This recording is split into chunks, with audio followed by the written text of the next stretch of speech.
Hey, hey, what's up? We are here together to answer some questions for a live Q&A session for celebrating us hitting 10K, which is a crazy amount of subscribers to this wonderful project, this family, this community. And we have some people here with us. Thank you so much to Mediocrities, who just gave $5 to the channel. Thank you very much. We have a little nice tea here. Thank you. It's really nice to have you. We have people sending questions. We have a full list of questions. I cannot guarantee that we'll get through all of them. Thank you to Alyssa to making this wonderful tea, very soothing and calming. And we're going to pull up our list of questions. And if you can all hear me and see me, we're going to get right into it and start answering, or at least exploring, attempting to explore together your questions. Can we hear me and see me? I think we can. Let's see who is here with us. And we will begin. Okay. So the way that we set up this Q&A is that we sent a request in both the community tab onto the channel and to our Patreons over at patreon.com to send in the questions. What we're going to do is we're going to first try and address the questions from the Patreon. And if you want to get your questions answered first, you know what to do. Throw us a bone on Patreon. Okay, so the first question is from Let's pick a question here. We had someone over there ask a question, but they said they wanted to wait 15 minutes so they can join us. So let us start with Mystic Experiment, who asked two questions. One of them is, what are your thoughts on Jean Gebser? And I am going to have to say that Jean Gebser is a name which I have come across a whole bunch. He has been quite influential. He was a phenomenologist, a phenomenological philosopher. He has some very interesting theories on the development of human consciousness and language, but I do not know him well enough to answer that question in its entirety. He was very influential on Ken Wilber, who I do know a bit more about because I've read some of his works, but that was not the question. So we're going to move on to the next question then, and hopefully next time I will know a bit more about Jean Gebser. I'm going to be trying to be very honest here and say I don't know when I don't know things. The Talmud, a great book of Jewish wisdom, says that Olam yilamed adam l'shano lemor eneni odea, that a person should always train their tongue to be easy to say I don't know. And when I don't know, I'm going to say I don't know. And hopefully we will come to some knowledge together through that. CJ says, Barkatov from LA. Thank you for joining us. What we're going to do is, you guys are welcome, guys and girls are welcome to sending questions in the live chat. Cordiver and Luria, great question. I'm actually just in the middle of reading Lawrence's fine work on Luria. I'm going to try and first answer the questions that were sent in advance, and then we're going to turn to the questions here and try and answer them. Thank you, Ephraim. We love that you love the channel. Thank you. So the second question was, in the West, we hear the expression, the road to hell is paved with good intentions, whereas the said that karma is intention and that all karma is produced on the basis of the quality of one's intention.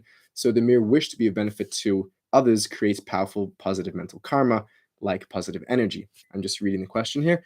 Just as the thought to harm creates powerful negative mental karma, how is the role of intention and other mental factors such as direction of intention, sense contact with the perceived objects, etc., understood in Judaism? That is a really great question from Mystic Experiment. So in Judaism, you have a concept which applies both in classic rabbinic Judaism and in Jewish mysticism called kavanah, which is most usually translated as intention. But kavanah actually comes from the Hebrew word kivun, which is the direction to where one gives one's attention. And the place of kavanah plays a very important role in Jewish mysticism, particularly anyone who knows Lurianic Kabbalah knows the centrality of the space for kavanot, of intentionalities, and what one tries to achieve with the thought being put into their actions.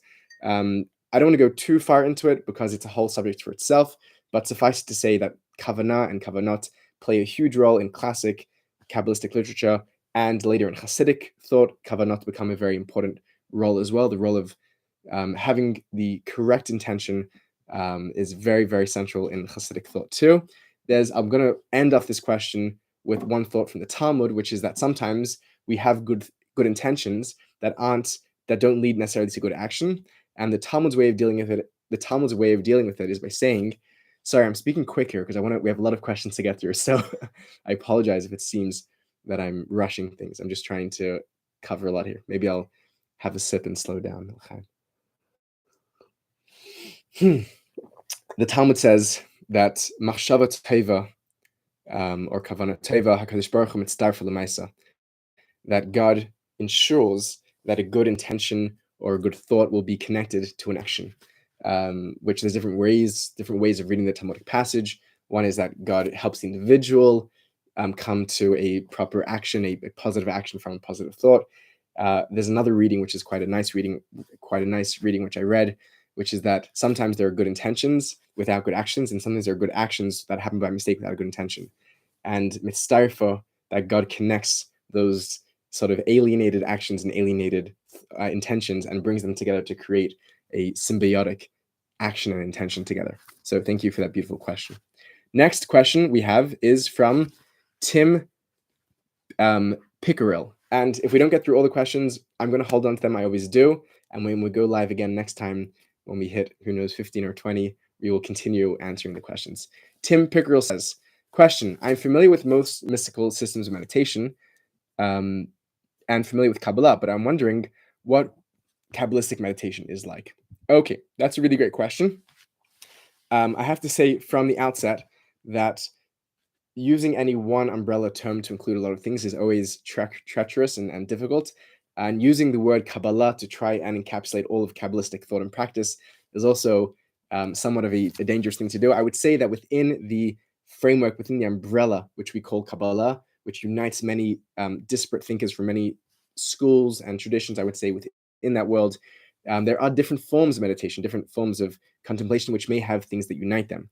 The key forms of meditation, the best known ones perhaps, are those which come out of what's known as prophetic or ecstatic Kabbalah from Abraham Abulafia, the great scholar Moshe Idel, who has spent his life explicating Abulafia, his thoughts, and those who he influenced, wrote some really great works on Kabbalistic meditation in Abulafia, on Abulafia. Justin Sledge and Philip Home from Esoteric and Let's Talk Religion also did videos on Abulafia where we all discuss Abulafia's meditation, his path specifically through Hebrew letters, permutations of Hebrew letters, and of body movements to get with those letters.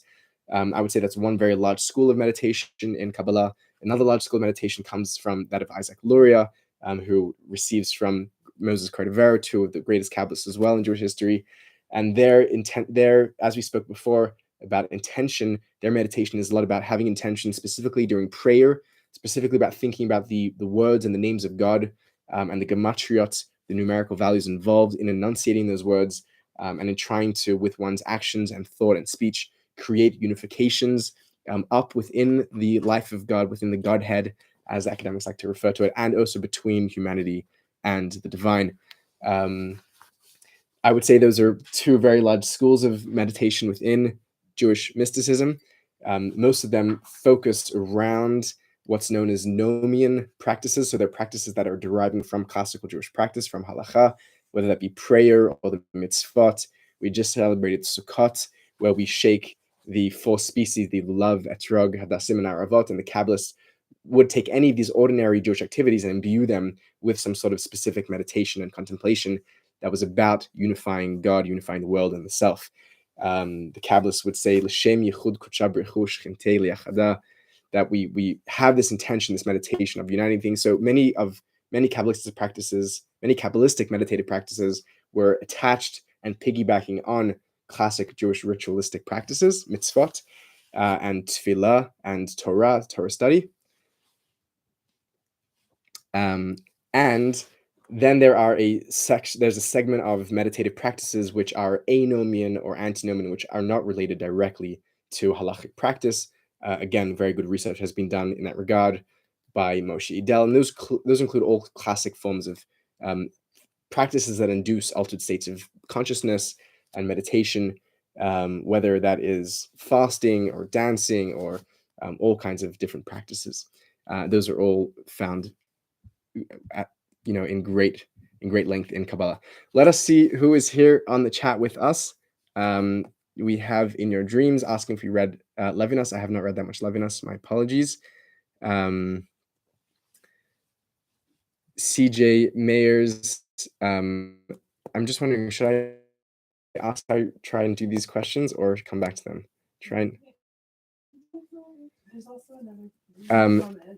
Do we have any recommendations for someone just starting to read the Zohar? I have Arthur Green's intro, but curious if there's anything else I should check out.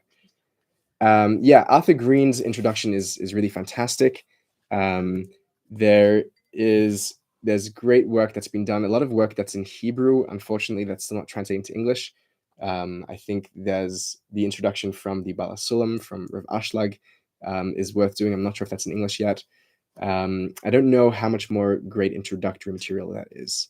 MM is here, and we're going to get to their question in just a minute.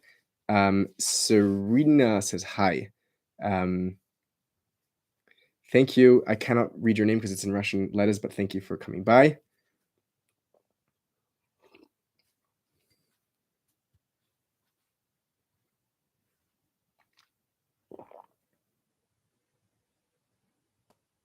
There's a question here. Katrina asked about Rabbi Shimon. There's a bit of a confusion here. I referenced in the end of the Zohar class, I referenced Hillel Zeitlin, who was killed by the Nazis in the Warsaw Ghetto. Shimon Bar Yochai is a very different time period. This is 2nd century under the Romans, different enemies. So that's a bit of a confusion there. So that's Shimon Bar Yochai, a Tannaitic sage from the days of the Talmud. How to learn the Aramaic language? I'm not sure. I learned Aramaic by learning Talmud. So maybe go to yeshiva and learn Talmud. I don't know. Maybe there's a Duolingo for Aramaic. Okay, let us get back to the questions here that were sent in advance. We have a question from MM, and we see that they are now here with us in the chat, so I'm going to try and answer this.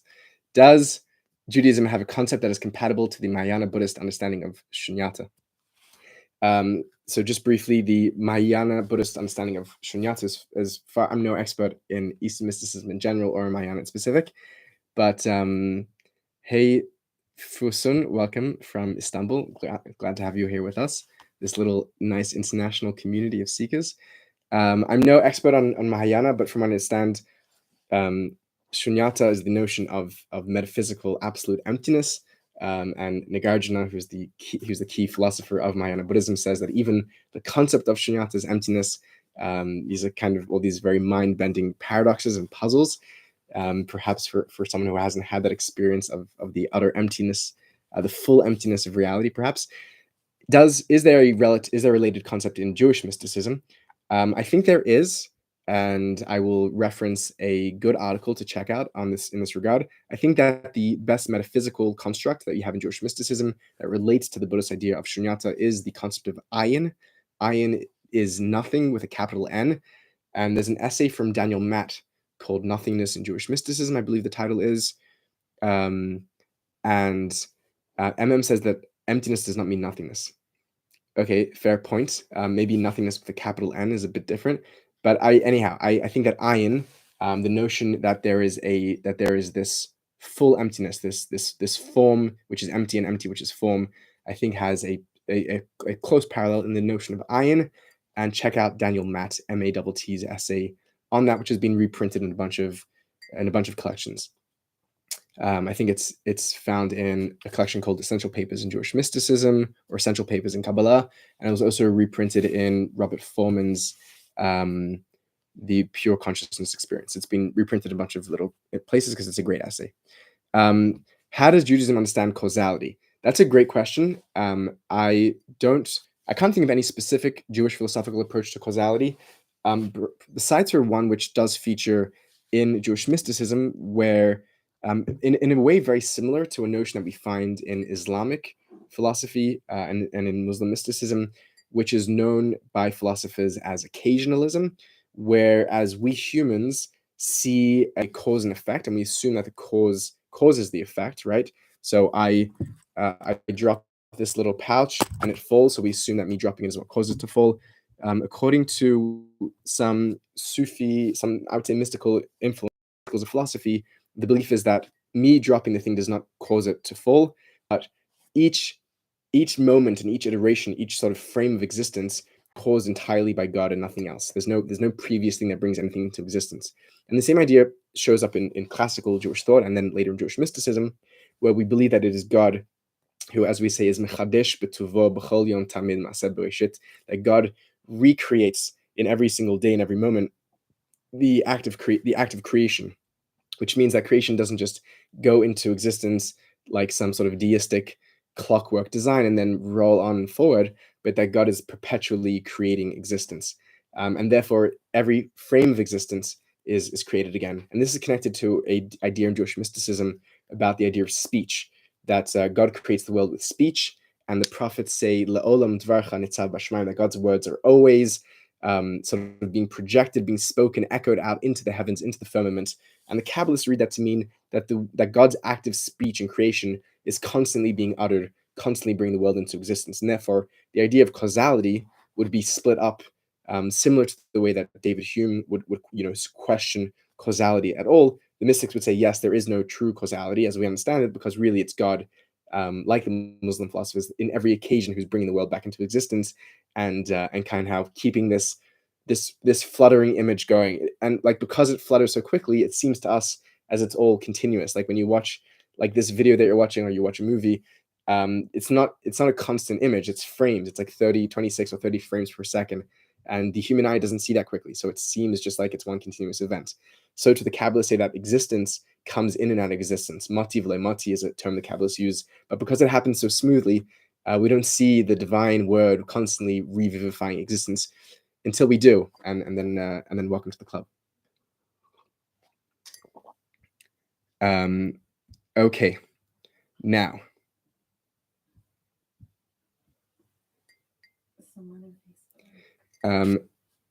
Someone here, Dudu, says, love your channel and want to say massive thank you. Thank you. That's really kind of you. I really appreciate that. You're most welcome. If you have more questions, you can always send them in and we will try to get to them. If not this time, then next time. Back to the questions from the Patreons, and then we will move on to the questions from everyone else. It's not that we love the patrons any more than everyone. We love you all equally, but we also have to somehow pay for a roof over our head. So it's nice to have people supporting the channel. So shout out to the Patreon, www.patreon.com/seekers. Okay, Wodenborn, your lecture on the Kabbalah featured the best explanation of ainseif I found anywhere. Thank you. Can you explain the connection between ainseif and the supernal trihad? I'm assuming that the questioner is referring to the triad of Chachma, Bina, Dat.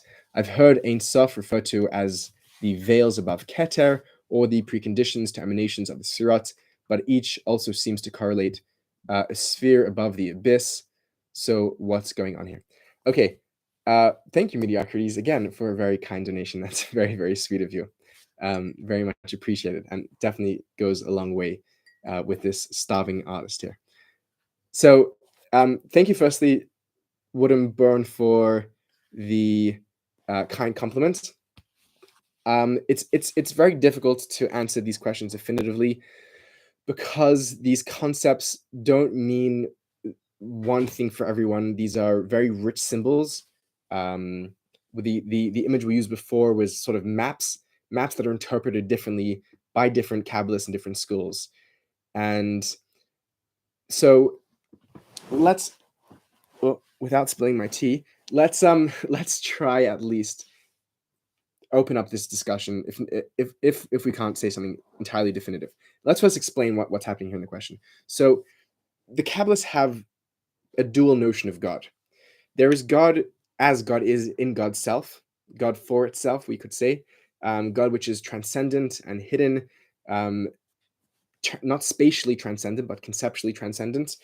In Latin, what Christian theologians may call Deus aspicundos, the hidden God, the concealed God.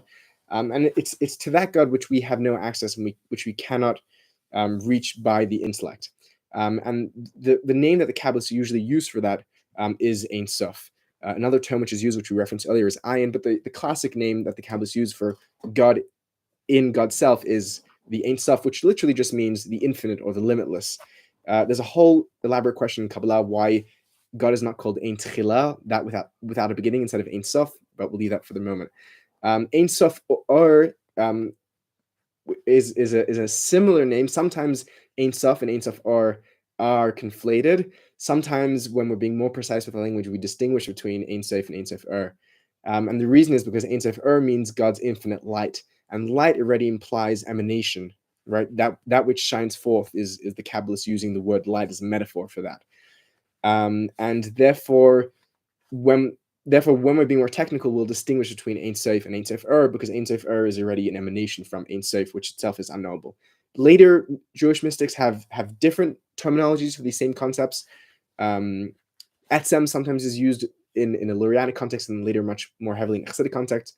But let's try actually to simplify and not complicate things further. Okay, so we have this idea of ainseif, and this is half of the way that God is conceived. God is totally unknowable, beyond any description or any bridge towards the divine. But then how does God interact with reality? How does God create a world? How do we come to know God? And the Kabbalists, in a way that's very similar to many other mystical traditions, which we discuss openly here, that comparative side, the Kabbalists talk about the other half of God, which is God as God is manifest, God as God reveals God's self through specifically the 10 spherots. And between basically those two schema, God is ainseif and God is the spherots, do we have this complete image of God the hidden, and God the concealed, and God the revealed, and God the emanated. Okay, so the beginning of the spherot begins with keter. Keter, which literally means crown, refers to that which is supra or subconscious, that which is precognitive, which then flows down into the first triad, the first three cognitive spherot, which is chachma, bina, dat. Now, the relationship between ainseif and keter, ainseif, and the first three spherots, wouldn't it be awkward if, like, after that whole introduction, the internet just shut down and we wouldn't hear anything further? That'd be funny. It would also help me because this is a very complex point to get through, and I'm a bit scared to try and make sense of it. But okay. So the relationship is a very complex one, and there's different ways that the Kabbalists do it. Sometimes it's done more mythologically. Sometimes it's done more anthropologically. We speak about the different lights emerging from the partsuf, from the initial face of Adam Kadmon, of primordial man, and each one of those lights sort of coagulates and metamorphosizes into the early spherot. That's when we're using more anthropomorphic language, which is very common in the Zohar and then later in the Ari. In my own training of Jewish mysticism, which comes out of the Hasidic tradition, which we'll be speaking about very soon. We're doing a series on Hasidic metaphysics. Look forward. We try and describe things less anthropomorphically and mythologically and more philosophically and psychologically. I'm not trying to prioritize or say that either explanation is better than each other, just to open one up to there being different explanations. So within the more Hasidic interpretation of the relationship between the ainseif and the spherots, the idea is that there is, and we've discussed this, I think, at length in the previous, when we spoke about Tsum, that there is this process where within the divine, within the hidden divine and within the revealed divine, there must be some sort of flow over from the hidden to the revealed. And that process is the process essentially of tzimtzumim, where God constricts God's own being consciousness so that it can be thickened. These are all metaphors for obviously a place that has no sense of thick and thin, but these are metaphors, until the point where it reaches a place where it can be expressed from Keter into Chachma, Bina, and Dat. And the notion, basically, if we can think in abstract terms here, is a movement from that which is most ethereal to that which is most material and most concrete. The most concrete, finally, is the idea of Malchut. Malchut is the world or the body, and this is a process and iteration which happens many times. It happens primarily 4 times, which is Atzilut, Bria, Yitzir, Asiya. Time is 10, which is 10 Sfirot, which gives us the number 40, which someone asked about earlier. Am I speaking way too fast here? I'm speaking way too fast. Basically speaking, there's a process where that which is essential and inexpressible becomes eventually expressed through the divine and cosmic subconscious. And the way that the Hasidic thinkers want to best understand this idea is by looking into their own human psyche, looking to ourselves and seeing how these ideas come out of ourselves. And this is a very difficult process because it's not clear to ourselves how our own essences, which are incommunicable and concealed, fundamentally concealed and hidden, come to expression through our own thought, speech, and action. But if we can meditate deep enough and get into our own processes in that place where that which we consider to be the absolute self moves into our pre-consciousness and consciousness, we'll understand something of the divine process. And I think the words that the Kabbalists use to describe this are all words which are being derived from within the human experience. I just want to read one passage actually from this book that I'm reading now, because I think it really sums up this point nicely, and then we'll move to the next question. Professor Lawrence Fine writes like this: the principal images and motifs employed to describe the origins of all being, that is, the history of the cosmos, born out of the depths of the divine, out of the ainseif as we're speaking, are drawn from the experience of the human body, especially its physiological developments. And here he's speaking particularly about Luria, but this applies to many Kabbalistic thinkers. Drawn from the experiences of the human body, especially its physiological development, conception, pregnancy, birth, nursing, maturation, sexual intercourse, and death. Luria found it natural. Luria, one of the greatest theoreticians and imaginative mystics of the Jewish tradition, found it natural to speak in language of divine genitalia, seminal and vaginal fluids, lactating breasts, divine parents, children, and lovers. True. Despite its characteristically arcane complexities and apparent obscure qualities, Luria's mythic teachings are actually grounded in the most elemental experiences of the self: birth and growth, childhood and parenthood, eroticism and sexuality, consciousness and memory, separation and unification, sickness and healing, life and death. And I think that's very, very true for the mystics.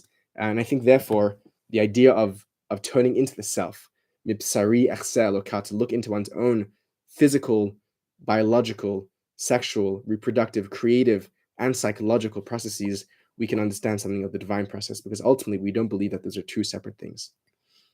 Okay, let's have a quick look in the chat, and then we will get back to the questions that were sent in advance. Okay. Ephraim Gottlieb says, what a great response to causality. We are a part in the ongoing creation by orchestration, the dropping of the patch. Nice, thank you.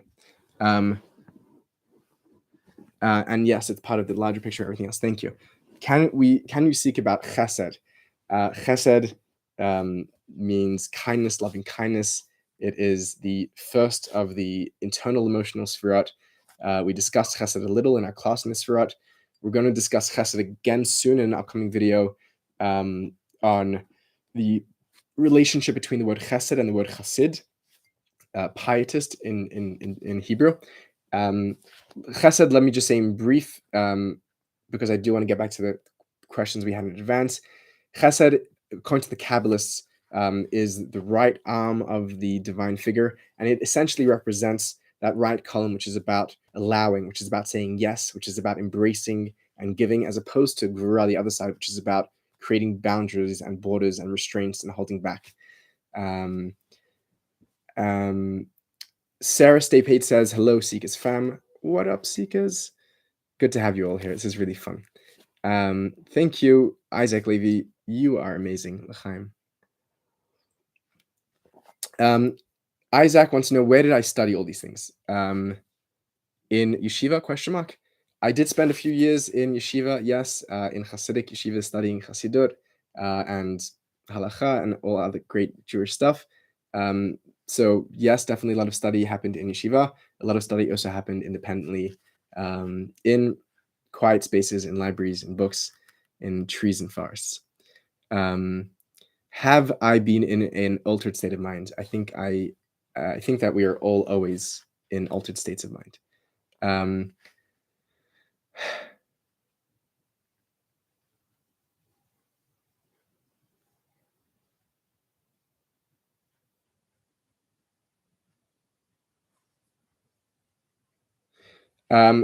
There's a question here whether monasticism is looked down upon in Judaism.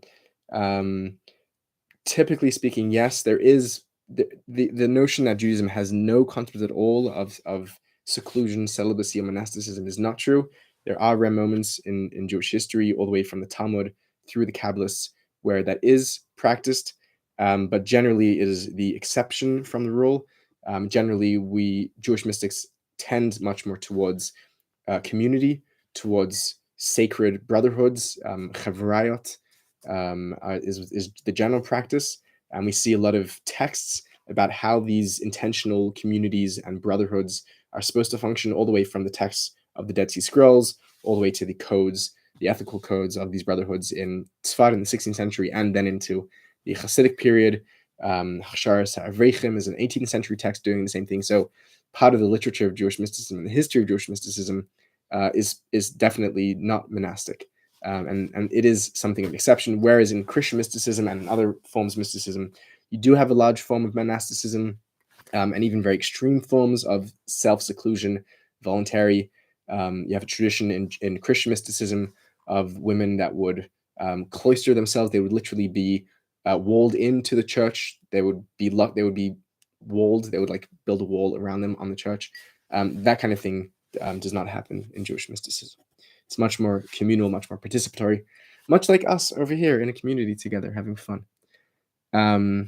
Blah blah says, sorry for being late and congrats on the 10K. No problem. We're glad that you came whenever you did come. And thank you. Thank you. Without you, we wouldn't have hit 10K. So thank you. We have a question here about music and mysticism. It's an interesting question. I'm going to get back to it. I just want to continue answering some of the more questions that were sent in advance. Kadoki. Is MM also had another question here, which we didn't get to just yet. Is the soul as understood in Judaism a changeable entity? Is incarnation accepted in Judaism? If so, how is it understood to function? So there is a notion of incarnation and reincarnation in Jewish thought and Jewish mysticism. The term for it is Gilgul or Gilgul Neshama.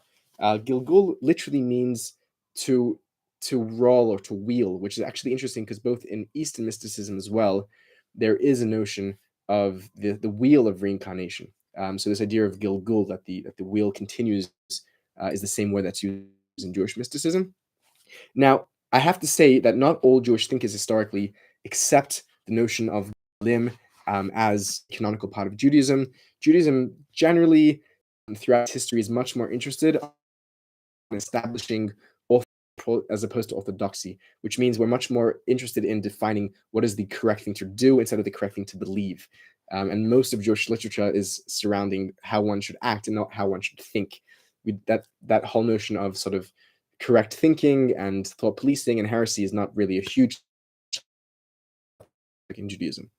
Having said that, there is discussion around these ideas in Judaism about what place there is for certain ideas. When it comes to the notion of reincarnation, a very famous Jewish philosopher, the first Orthodox, to use that term anachronistically, Jewish philosopher, Saadia Gaon, writing in the 800s in Babylon, writes very strongly against the notion of reincarnation, but many other Jewish philosophers and mystics do accept the notion.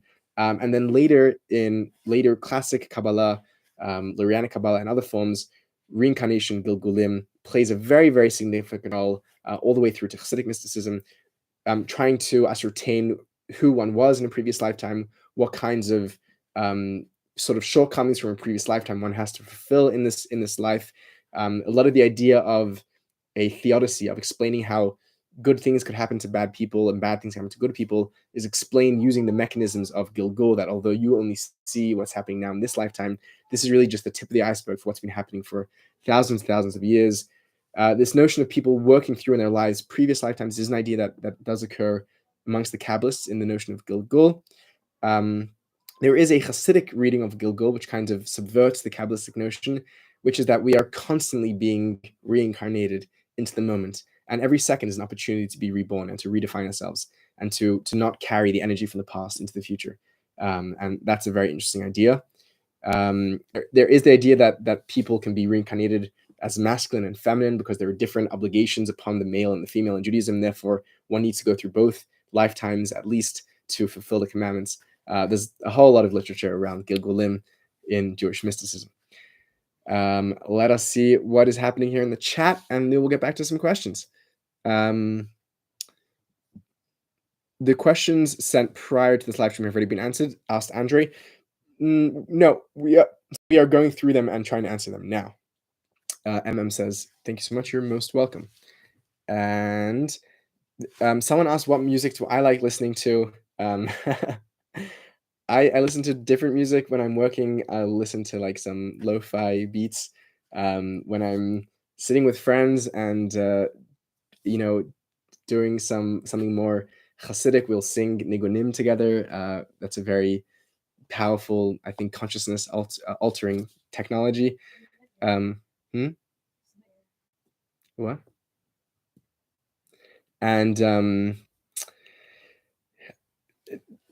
I know of any connections between music and mysticism? Yes. There's a lot of rich connections between the two of them. I think the connection goes all the way back to Pythagoras, who theorized about music and its relationship to the cosmos, and a lot of mystical speculation followed on from that. There have been a lot of fantastic Eastern European, particularly Russian composers who were very, very influenced by mysticism, occultism, and esotericism that produced some really, really incredible symphonies and works that were very much rooted in mystical thought. I can't think of any specific names in particular right now, but there is a deep relationship between musicality and mysticism, and that's definitely a concept worth exploring. I'm sure we could make a full video on that in the future. No dancing palm trees says, I'd like to thank you for your videos on Tsum. I'm not sure what SP stands for. Oh, it's spelling. Yeah, that's spelled pretty nicely. It's just transliteration, so I don't know how wrong you can go with it. You solidified the concept of something very new to me, and I thank you. Well, I'm very, very glad that I was able to help solidify that concept for you, and thank you for that very sweet and warm feedback. Ephraim Goldberg says that he believes that Abulafia in his Kabbalistic work, Chayil Mahaba, talks about music mystically as well. That's a very cool reference, and definitely go check that out. I'll look into that too. Is it possible? Is it probable that Ibn Arabi and Maimonides studied together or were? Probable, I don't know. I think that we would have maybe heard from one of them about the other. That would have been very cool if they were there. Okay, back to the questions that were sent in advance. Simona says, hello, Zevi. I'd like to hear your point of view, or from Hasidic Jewish point of view, the correlation between the physical things we do in this reality and the effects they have in the spiritual/other reality, such as fasting, for example, abstinence in other forms. That's a really, really great question. I think really, really central to Hasidic mysticism, which is what the question is being specifically asked here, and in Kabbalistic mysticism in general, the notion of there being a direct, and this is something which shows up in many mystical traditions, people know it from Hermeticism and other places, the notion that there's a direct mirroring between the upper world and the lower world, an idea which comes out of the very first passages of Genesis, is a very rich idea in Jewish mysticism. The idea not only that the worlds mirror each other and whatever is found above is found below in its inverse, but whatever is done below affects what happens above and vice versa. But more than that, say the Kabbalists, and even more emphasized by the Hasidic thinkers, is that the upper worlds rely and depend for their existence upon the lower worlds, upon our actions here down in this world, to the point of saying that the very constitution of the divine unity depends upon human actions in this world here, in our reality. And sometimes the language becomes so enmeshed and obscure that we lose this categorization of upper and lower, and it all becomes one interdependent reality. There's a very famous line, which is quoted by Shner Zalman of Liadi, the first Hasidic rabbi of Chabad, in his magnum opus, in his mystical magnum opus, the Tanya, Likutei Amarim, who writes that quoting the book of Genesis, V'hinei Hashem nitzav alav, and behold, God was standing over Jacob. Nitzav, says the Alter Rebbe, means, quoting earlier mystical sources, nitzav means not only to stand over, but to wait on, to depend upon, to rely upon, that the action of Jacob, the action of the tzaddik, of the human, God actually relies upon. This idea that the human sustains God, the human unites God, is a very, very strong idea throughout Hasidic and Kabbalistic mysticism. another classic example, I believe this comes from the Baal Shem Tov, says, quoting an earlier Talmudic rabbinic line, which says, Da malamala mimach, know that which is above you, which is supposed to be a humbling phrase. The Baal Shem Tov says, Da malamala mimach, know that which is above is mimach, from you. A really, really radical and wild thing to say. So this strong interpenetration and interdependence between the upper worlds, the world of God and the world of the man, the world of the human, is very, very strong. Okay, Simona says, what is the meaning of the number 40 in Jewish mysticism? Or in Judaism? That's actually not specified. Number 40, generally in Judaism, serves a few different motifs, and we see this number appearing very strongly throughout the Bible. There's a motif of preparation, of purification. Moses, for example, goes up onto Mount Sinai multiple times for 40-day stretches. The prophets, many times Elijah and others, go out into the desert, perhaps mimicking this for 40 days at a time. There's this idea that the flood of Noah lasts for 40 days, and then the teva, the boat, rests for another 40 days. There's 40 sa'ah. 40 is a specific measurement in rabbinic Judaism of amount of water that goes into the mikvah, into a ritual bath. This notion of this relationship between 40 as that which gestation, the 40 weeks of the development of the child in the mother's womb, the 40 days that the soul has when it comes down into the body. These are all notions tied around the number 40. 40 is some sort of preparatory stage before reaching the next completion. 40, as we said before as well, is 4 times 10, 10 being the amount of spherot, 4 being the amount of manifest worlds, Atzilot, Bria, Yitzir, Asiya. So these are some of the motifs around the 40 in Judaism and Jewish mysticism. What are customs that are apparently included in all monotheistic religions that are quite similar? I think there's a lot of shared customs and rituals in the monotheistic religion, many because they're just basic to the logic of religion. Things like sacrifice, prayer, worship, humility. These are all common things, which are common motifs which are put into practice. And also a lot of these were, influenced historically by one another. I think the notion of having a day of rest is an idea which you have a sacred day of the week, whether that for Judaism that would be Shabbat, for Islam that would be Friday, for Christianity Sunday. The notion, I think, again, of prayer is super central to religion. When it comes to mysticism, there are common themes of meditation and contemplation across many traditions, and I think there's a lot of commonality in that. Of course, beyond just the ritual and the customs, I think that conceptually there's a lot of commonality, which we discuss here at length in the channel. David says, yo, don't you think that religion makes sense only in light of failure of descriptive secular metaphysics? I don't know if I agree with that statement.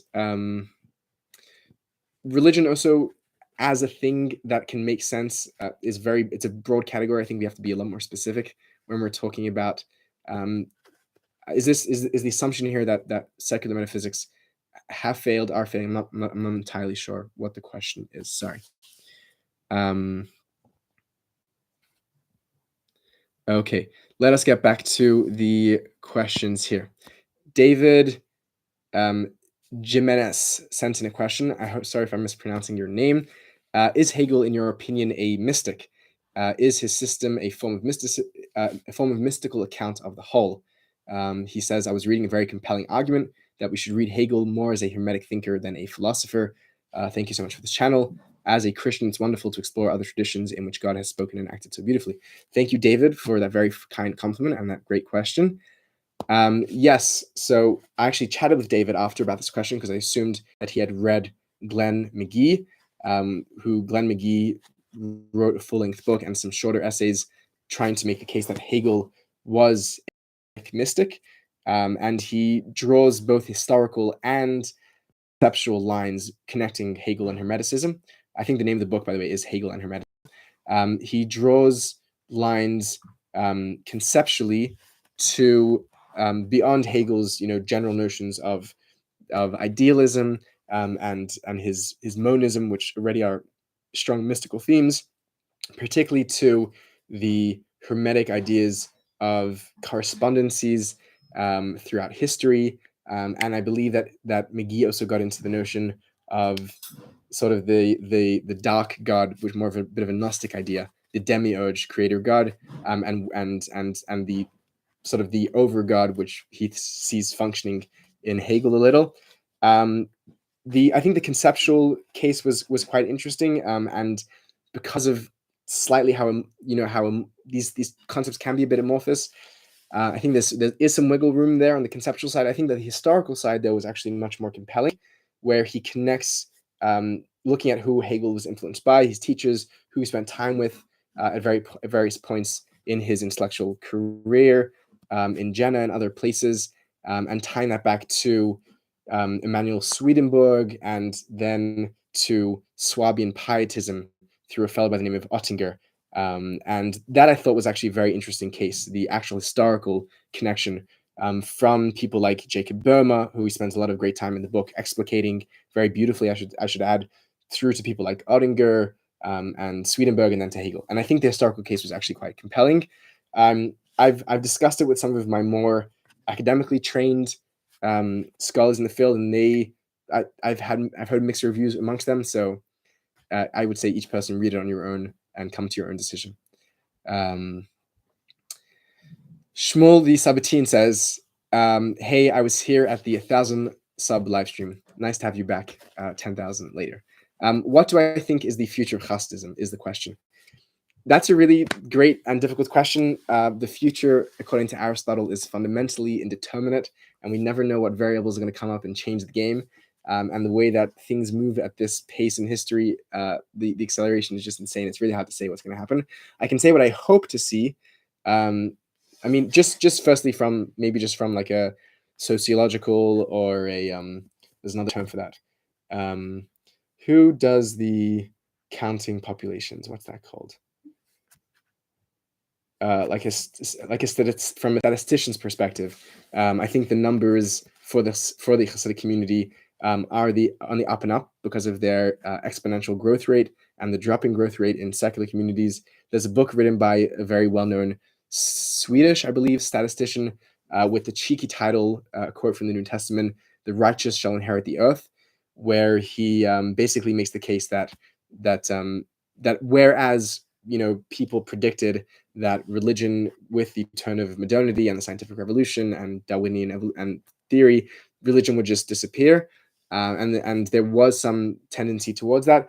He makes the case strictly from a birth rate perspective that even though those things are all really great, but the numbers just show the opposite, where religious numbers are rising and secular numbers are plummeting. I'm no statistician, so take it as it is. But what perhaps would I like to see the future of Hasidism? There is something new happening today in the Hasidic community, which I hope to be a part of, which is known as NeoKhasidism. Some of you may know about it. It's sort of this inner tradition within the Hasidic world, which has influences from everyone from people like Zeitlin and Buber and Heschel and Zalman Schachter Shlomi and Shlomo Carlebach and the whole sort of canon of figures today, Arthur Green and others, where there is a push within Hasidism towards more of a egalitarian, more of a universalistic, more of a more it's a bit hippie sometimes, but there are different parts of it. There's also a serious academic side of it. People like Ariel Mays is involved in that, and I do see a lot of hope in that community. I would say that the question of its relationship between with Jewish practice, which I think is ultimately what binds a Jewish community, will be a big determining factor in how that continues. But perhaps that's one point of that community, which is something perhaps in the future of Hasidism may head. Let us see what is happening. Who is here in the live chat? Nate wants to know if I'm familiar with Thelema, and if so, what do I think about it? I am familiar with Thelema, with the traditions around Crowley. I'm not super, I don't have much expertise in that, so I'm actually not going to say much. I would recommend checking out some of our neighbor channels, people that we are working closely with, people like Justin Sledge on Esoterica. I'm sure has a lot more educated things to say about Thelema, and even someone like, Angela's Symposium, Angela Puka, I'm sure has some good material on that already. and also River from the Nemeton also has some great, more practitioner, I think, side into Thelema. So I would recommend go check out my colleagues instead of listening to me who doesn't know much about that. Praisia, can you share your point of view on what you believe of Yeshua of Nazareth and is to you and how he fits into this metaphysical world? I think I've spoken about the character of Jesus in a few streams, and I can reference that. I'm not going to repeat that now. All sweet stuff, so you can check it out.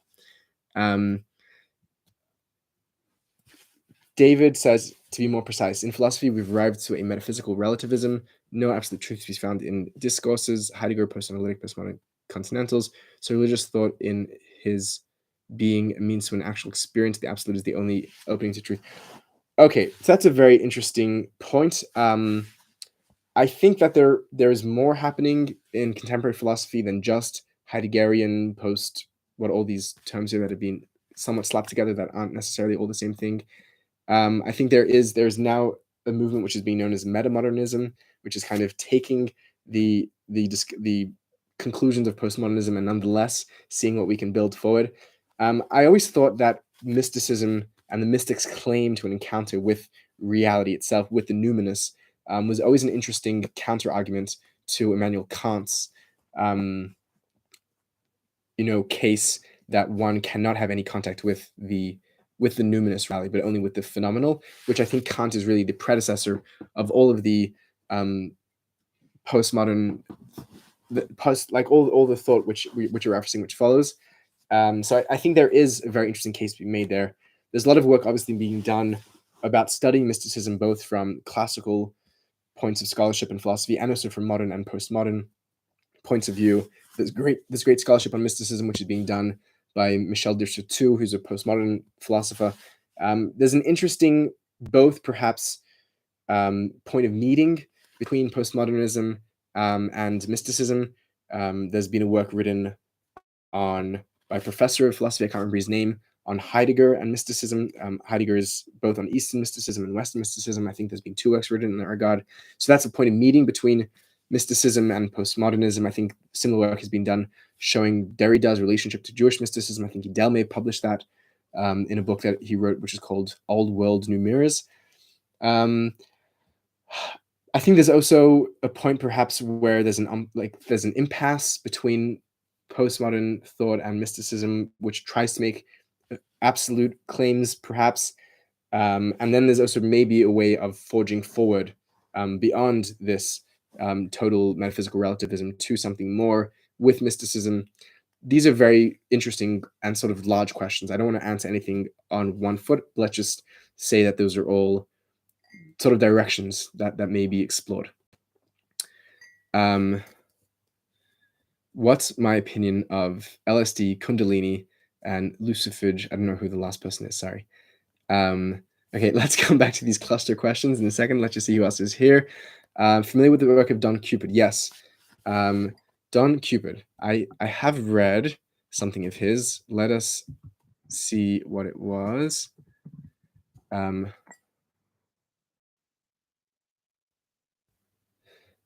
Okay.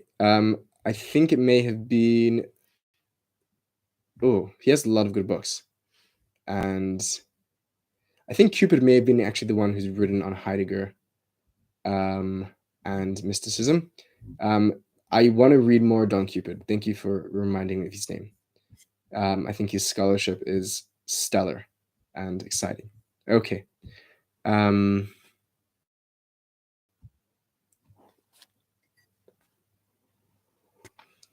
We have a question here about psychedelics. We also had a similar question in the main list of questions. So I'm perhaps going to go through with the main list of questions.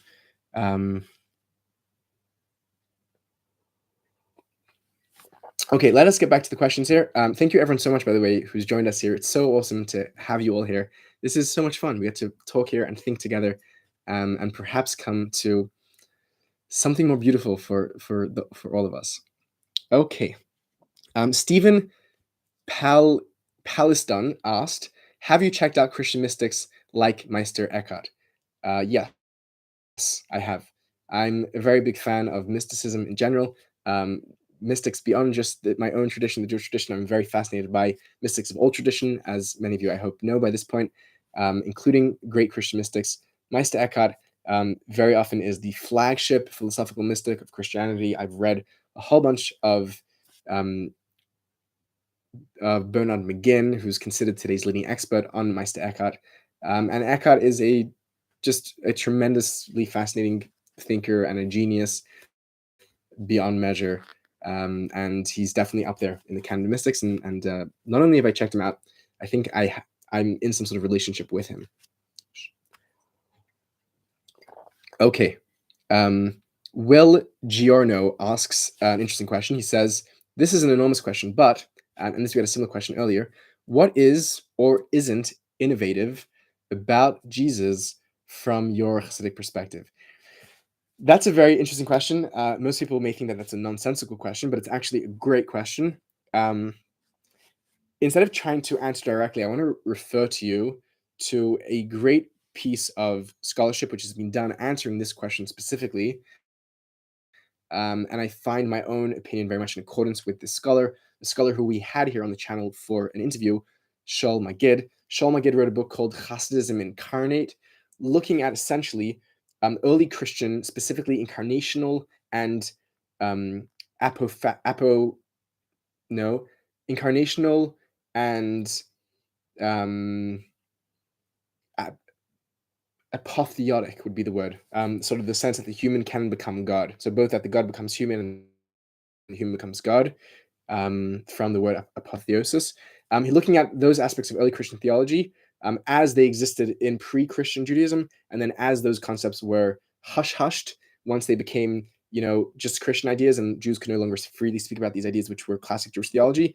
And Magid makes a very interesting assumption, and then proves it to be the case, I believe, quite persuasively, that amongst Hasidic writers who didn't care much to be not sounding like Christian theologians, they were free to let their incarnational flag fly and get back to a lot of this pre-Christian language of incarnation and of apotheosis.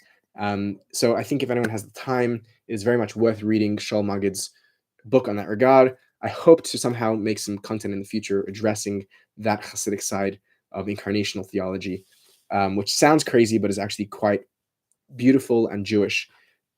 So great question. Sorry for the incomplete answer. Next question comes from Stephen Paliston. I think we had Stephen ask a question already, and it looks like a similar question. What are your views on Christian mysticism, such as the writings of Eckhart, the Catholic Church, and the practice of hesychasm for the Eastern Orthodox Church? Yeah, I'm a big fan of mysticism. As I said to the earlier question, which was a truncated version of this one, I'm a very big fan of mysticism across all traditions. I think they're all incredibly beautiful strivings for the one, for the unitive, done in love and thoughtfulness and with poetry. And I'm equally a fan of the Christian mystics as I am of the Eastern mystics and Muslim mystics and like everyone. So yes, and both Christian East and Christian West, both the hesychasm and the Catholic Church and Protestant mystics, I should add as well. Jacob William, who yeah, so both East and West and Protestant, I think they're all fantastic mystics who we have a tremendous amount to learn from, and I'm glad that they lived and existed and shared their thoughts and writings with us so that we could learn from them.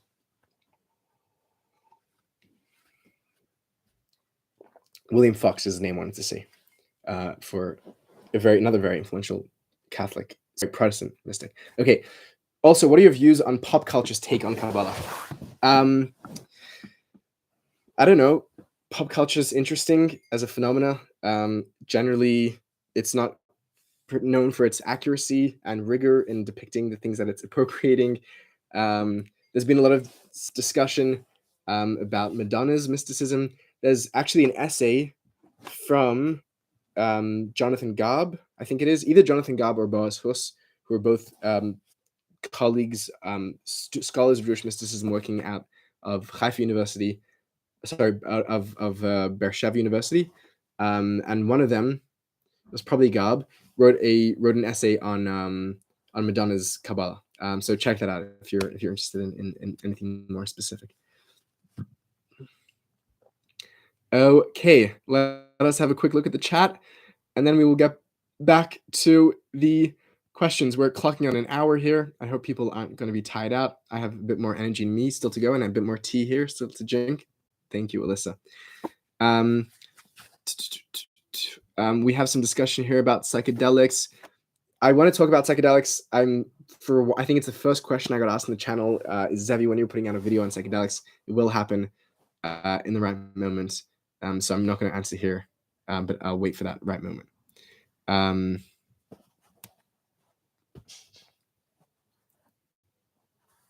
I have not read The Whys of a Philosophical Screwdriver. Am I misreading that? By Philip Gardner, but that sounds fantastic. Am I familiar with Terence McKenna? Yes, I can. Yes, I am, rather. A lot of his ideas were pretty whack, but I think overall his work is extremely interesting. Terence McKenna is definitely both pretty whack and pretty interesting. I definitely agree with both of those sentiments. Yeah, I mean, should I tell the audience who Terence McKenna is? I think this crowd knows who he is. I don't know if that needs to be said. Terence McKenna was part of the early Renaissance in psychedelics in USA when it was made contraband, and the studies were shut down partially because they were being quite irresponsible with the studies, and they were giving undergrads that were not consenting or signed up to any kind of research programs just large amounts of LSD and psilocybin to see what would happen. Terence and his brother, what's his brother's name? I can't remember his brother's name. His brother was also a scientist and a scholar, and they did some very interesting exploration of LSD together. Dennis McKenna, thank you very much. There's a lot of very cool stuff. I particularly so Terence is quite interesting because he did come up with some grand theories from a lot of his psychedelic experiences, and he definitely was quite the psychonaut. I think he was more balanced. I think there were people in the group that were more wacky than him, which is saying quite a bit. I'm thinking of what's his face, who ended up spending time in jail. That was part of their gang. Another scientist. I'm sure someone here in the comments will remember the name, and they'll throw it in. But Terence went on to become somewhat of a public entertainer, educator, much perhaps like Alan Watts was, and they were also colleagues. One of his better known metaphysical theories is about the acceleration of time, how time is actually getting faster and how we're ramping up towards the end. He's a very intoxicating and captivating speaker. He's quite the wordsmith, and you can listen to him for hours on end. And I think that a lot of people give these sort of colorful and wacky characters a bit of a hard time and have a lot of judgment for them. My personal feeling when it comes to these characters is that sometimes, one of the archetypes in Jungian psychology and in tarot and in other places is that of the joker, the jester. Sometimes when the system is all going and everyone thinks it's just going as it should, but really things are very wrong, you need someone to come who's a bit of who's the fool, who's the jester, the joker, to kind of shake us loose a little. And I find, even if I don't turn to them as historians, they're trained as scientists, they're not trained as historians. Even if I'm not turning to them as scholars of the field, there's the trickster as well. Yeah, there's definitely a lot of inspiration and beauty, and just shaking of the table, which I think is quite good. Gabriel says, your work is helping me get out of depression. Great job. Thank you. I'm so glad, Gabriel. I'm really glad that you're able to join us here and be together with us. I mean, depression is something which we all go through, and there's nothing to be embarrassed or ashamed. I go through bouts of depression myself, and having you guys here as a loving community and family helps me get through my own periods, my own lows, to come back and to share and smile with you guys. So I'm glad that we can be getting through this together as humans. So thank you.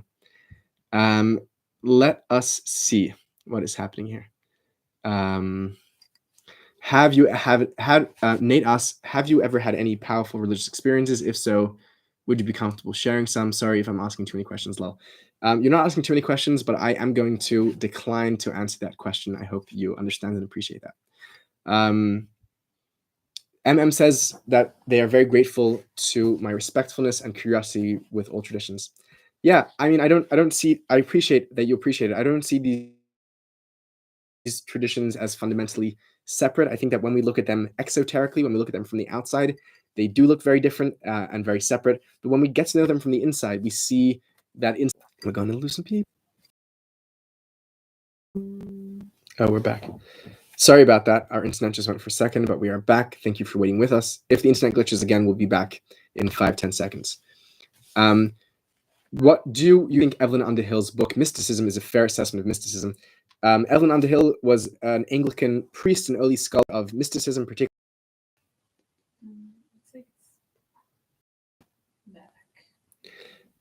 Okay, sorry for glitching out again. Yeah, so at a time where there were not many scholars writing about mysticism in a serious way, Evelyn Underhill engaged in a very, very serious project trying to explain Christian mysticism. I read her book a few years ago, Much to be Desired. The first chapter or two is quite interesting, where she tries to give us a scope of all competing metaphysics and philosophies and shows why mysticism is the only way forward. It seems a bit audacious, perhaps. I think her best work is explicating Christian mysticism itself. She's not as familiar with other traditions, just simply because of her time in history. And she develops a very persuasive, a very fascinating 5-point journey on the mystical path of the individual mystic, through the mystic's dark night of the soul, through their spiritual death, through to their unification. It's a very, very beautiful read. And then at the end of the book, in the appendix, she gives this very beautifully summarized history, the highlights of the history of Christian mysticism. A great scholar, definitely worth reading. Again, I think that in terms of fair assessment, I think in terms of Christian mysticism, yes. In terms of in general, no. Thank you, Mediocrities, again, for donating. That's very, very sweet of you. And we're going to try and continue answering some questions here. What is klippa? Klippa is a term from Kabbalah, from Jewish mysticism, which literally means the peel or the shell, the husk. The idea is that there's the energy of the thing itself, and then there is the thing which contains it. There's the light, and then there's the keli, the vessel. Think about, to use an analogy, think about the way that you have nutrients, energy in food, and then you have the actual materiality of the food, which somehow holds and cases the nutrient which the body absorbs, and we expel the husk, the klippa. Within Kabbalah, there's different types of klippot. There's the more benign klippot, which is called klippat noga, which is the translucent or the transparent klippa. There's the klippot hatmeot. There's the impure klippot. That's a bit of a brief overview of the idea of klippa. If you have any more specific questions, I'm happy to answer.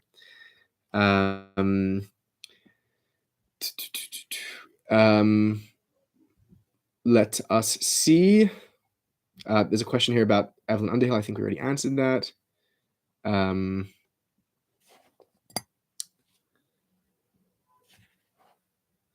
Yes, we're back now. Sorry for the bad streaming. We will be back, and we'll be back until we answer some of these questions and we say goodbye. If we just drop out, hang in, and we will be back.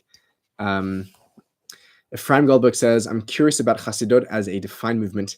How much of it's directly linked with Kabbalah? Can we call the Ari a Chassid? Can we call Yisrael Baal Shem a mystic? Take this wherever you want.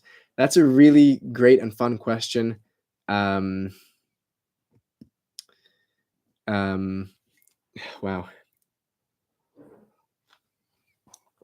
That's a great question. I'm gonna actually put a feather in that question. I'm gonna go back to try answering the questions that we had asked earlier, and then we'll come back to the live chat, beginning with this one, and then we'll come back because I still want to answer some of the previous questions. Is that cool? Okay, Robin, and I hope that people that posed questions are here, or at least somehow get their answers later, or not. Robin Baroda says, "What?" There's a bit of a typo here. What is views of receiving prophecy like, oh, this is a bit hard to read, sorry. What something views of receiving prophecy like messages as you pray? How is our consciousness expanded through what seems like a one-way conversation? We are seeming to have between us and God? Could we consider this revelation? Okay, so there was a bit of typos there, which makes the question a bit hard to understand, but I'll try and answer what I think the question is asking. Talking about expanded consciousness in prayer and how that relates to prophecy, and can we consider a moment of that revelation? So I think the question here is best if we introduce a categorical distinction, which is made between inspiration and revelation, with the basic idea that inspiration is something that comes from within, and revelation is that which comes from without or from above. And I think that's a classical distinction made in much Orthodox theology, both Jewish and other traditions. I think that what the mystics want to do in their preoccupation and job description of destroying all dualities, boundaries, and oppositions is to say that really the lines between inspiration and revelation are really blurred, because that which is without is that which is within. The soul really is the divine within, and therefore I think that this hard line that more classic Orthodox theologies would draw between revelation and inspiration would begin to collapse or be intentionally dismantled in Jewish mysticism and in other mystical traditions, I would say as well.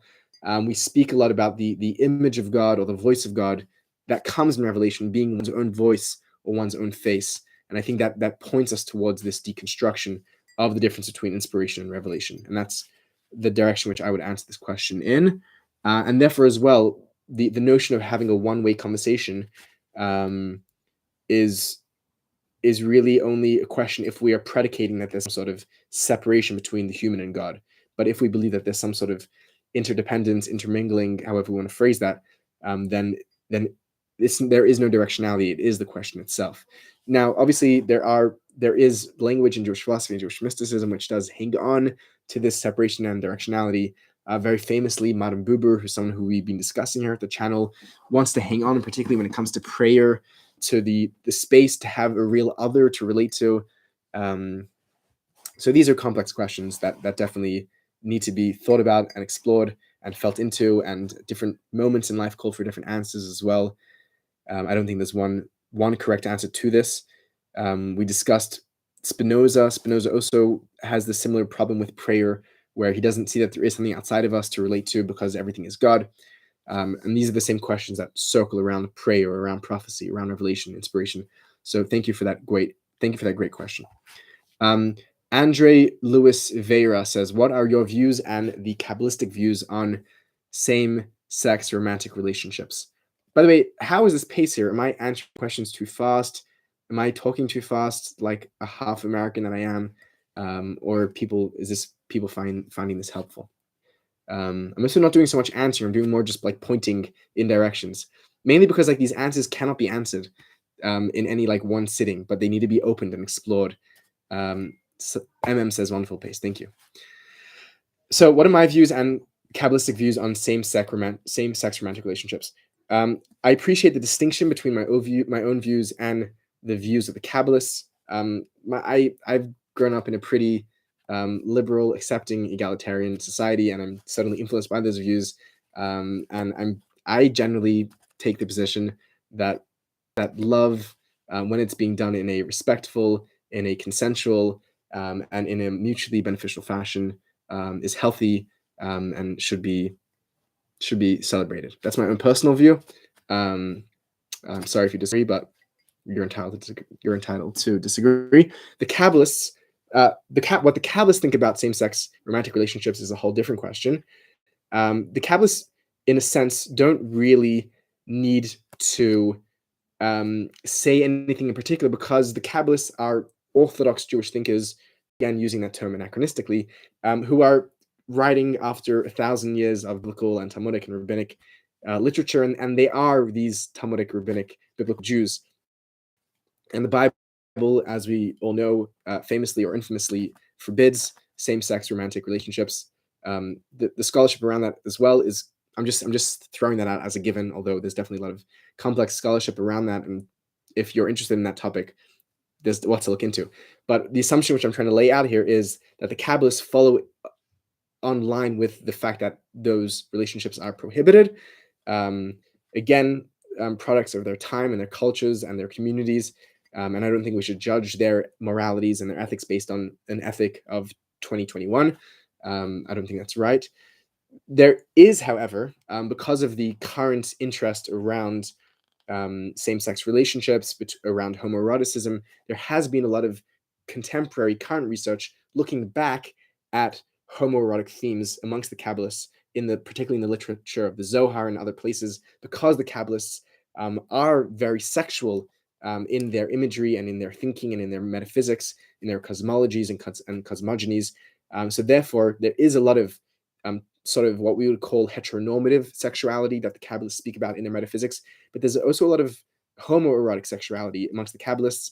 Elliot Wolfson has written some great work on this. I think Jeffrey Kripal has written some interesting work as well, both in Jewish mysticism and outside, and I recommend anyone who's interested in some homoeroticism in mysticism to check out those sources. Let us see what is happening in chat, and then we'll get back to the questions. This is kind of fun. Okay. So we had a question here which we didn't answer, but we jumped off, and then we can at least discuss it for a second. Ephraim Goldberg says that he's curious about Chassidut as a defined movement.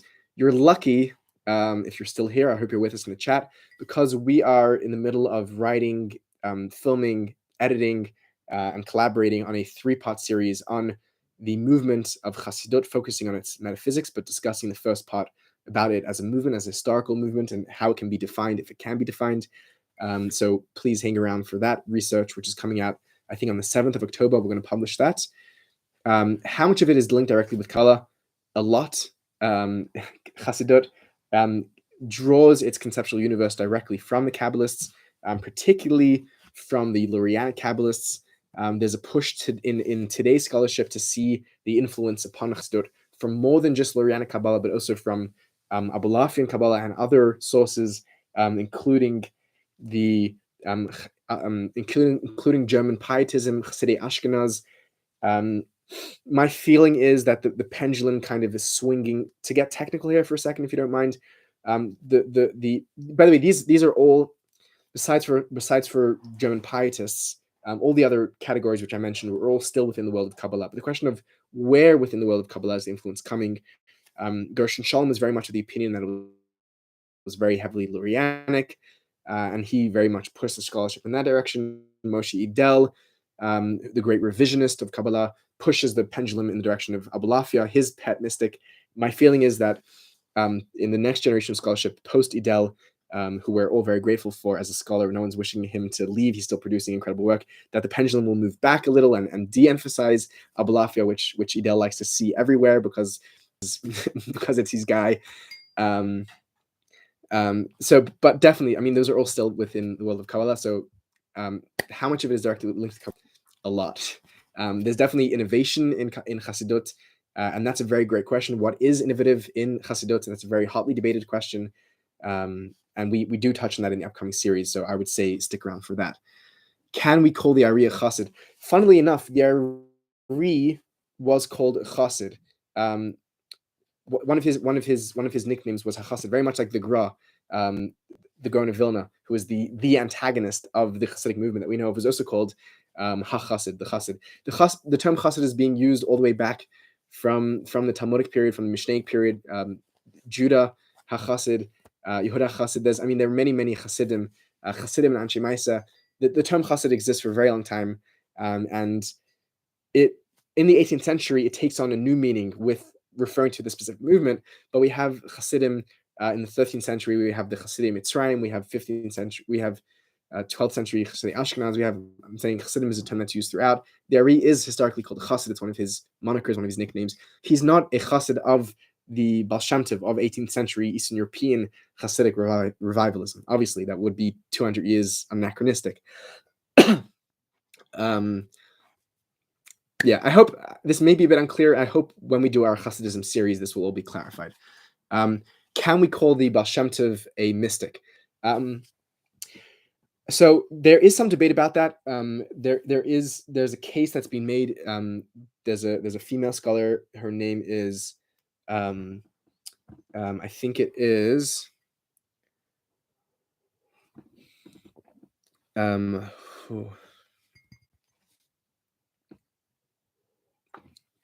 It's a hyphenated. If anyone knows her name, it'll come back to me. She's written an essay about Hasidism as mysticism, Hasidism as quietism, as a specific form of mysticism. I think that the question of whether Hasidism is mysticism is a crazy question, because obviously it is. I mean, that's with my definition of mysticism, borrowing from scholars, and my definition of Hasidism, borrowing from my own understanding firsthand and from scholars' definitions. I don't see how that question could even exist, whether Hasidism is mysticism. I do have a particular bend and focus in mysticism. I'm particularly interested in unificative experiences, theories, and practices. The idea in theistic mysticism of a unio mystica, which Edel has done some great work to show definitively appears in Hasidism, I think makes a bona fide case for Hasidism as mysticism. People can say that unio mystica is not a defining factor of mysticism, but some other thing, and therefore Hasidism is not mysticism. But I would highly disagree, and be happy to disagree with anyone that says anything like that. Bubblegum Gum says we can literally eat all night. Oh, we can literally eat night. We can literally eat light. Literally.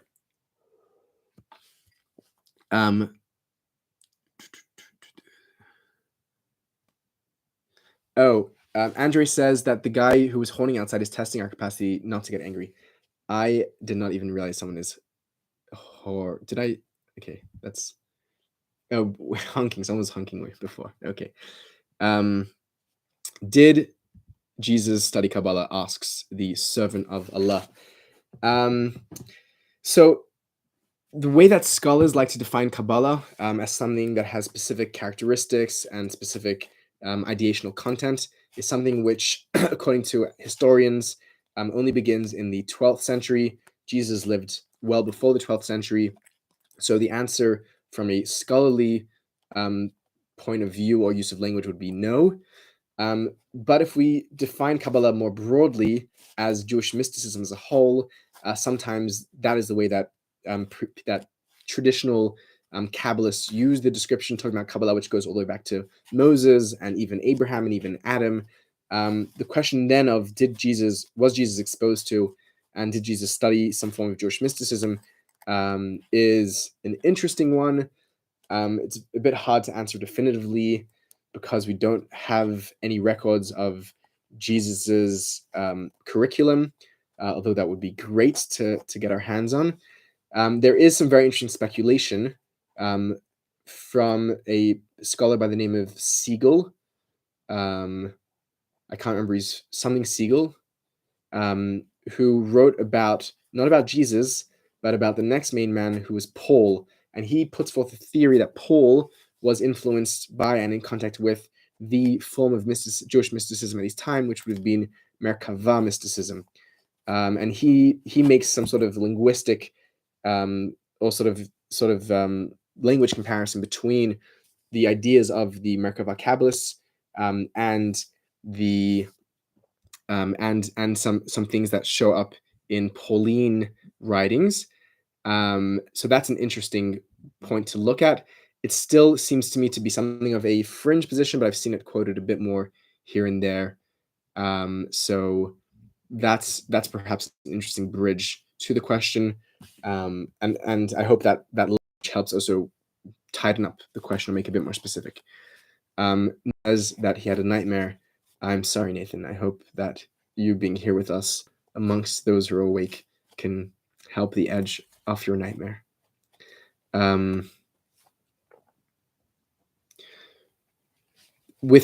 Jack Brown says, within the Sufi tradition, which Sufi tariqa or master is closest to Rabbi Nachman's teachings?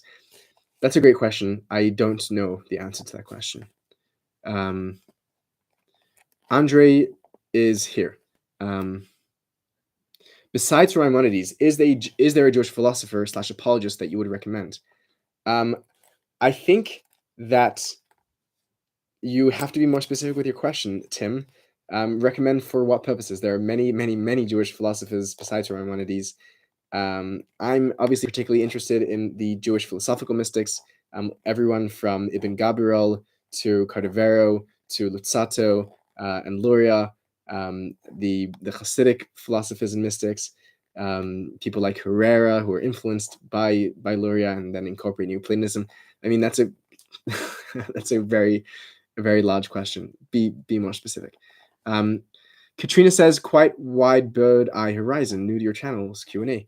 I'm glad that you're finding it as such. The pace is good. Just great, loving it. Awesome, great. Getting my point across, fantastic. Pace is great. Awesome. Pace is fine. Fantastic.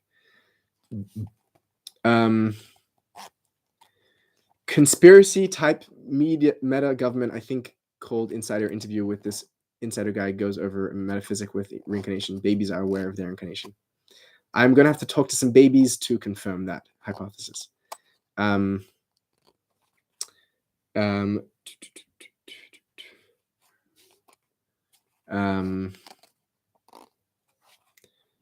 Okay.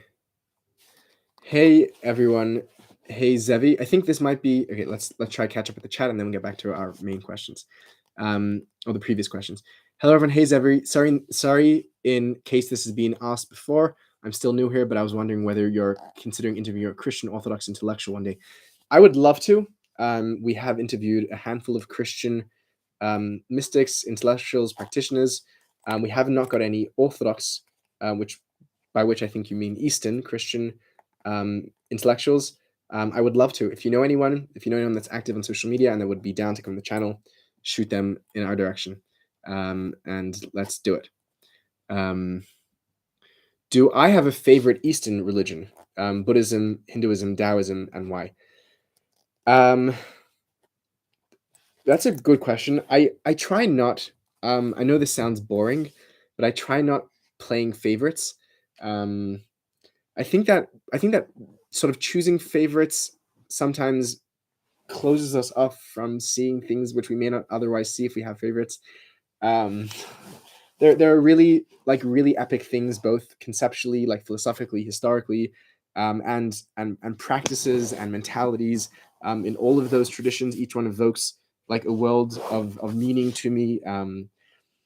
I really can't pick any one favorite. I think Buddhism has really phenomenal explorations both into practices of mindfulness and cessation of suffering that are both really practical and useful and are really metaphysically complex and ground. Nagarjuna is one of my favorite philosophers. Hinduism, I think, grapples very, very beautifully with its relationship between the gods and the unity of existence, between its monism and its polytheism. And I think someone like Shankara, the Advaita Vedantan philosopher, is probably one of my favorite in that regards. I mean, Taoism has tremendously beautiful conception of this ineffability, and the sense of finding the profoundness of life in the everyday, in the momentary. There's just a deep calm that comes with reading Taoist poetry and practice. I don't really have any one favorite. I'm sorry.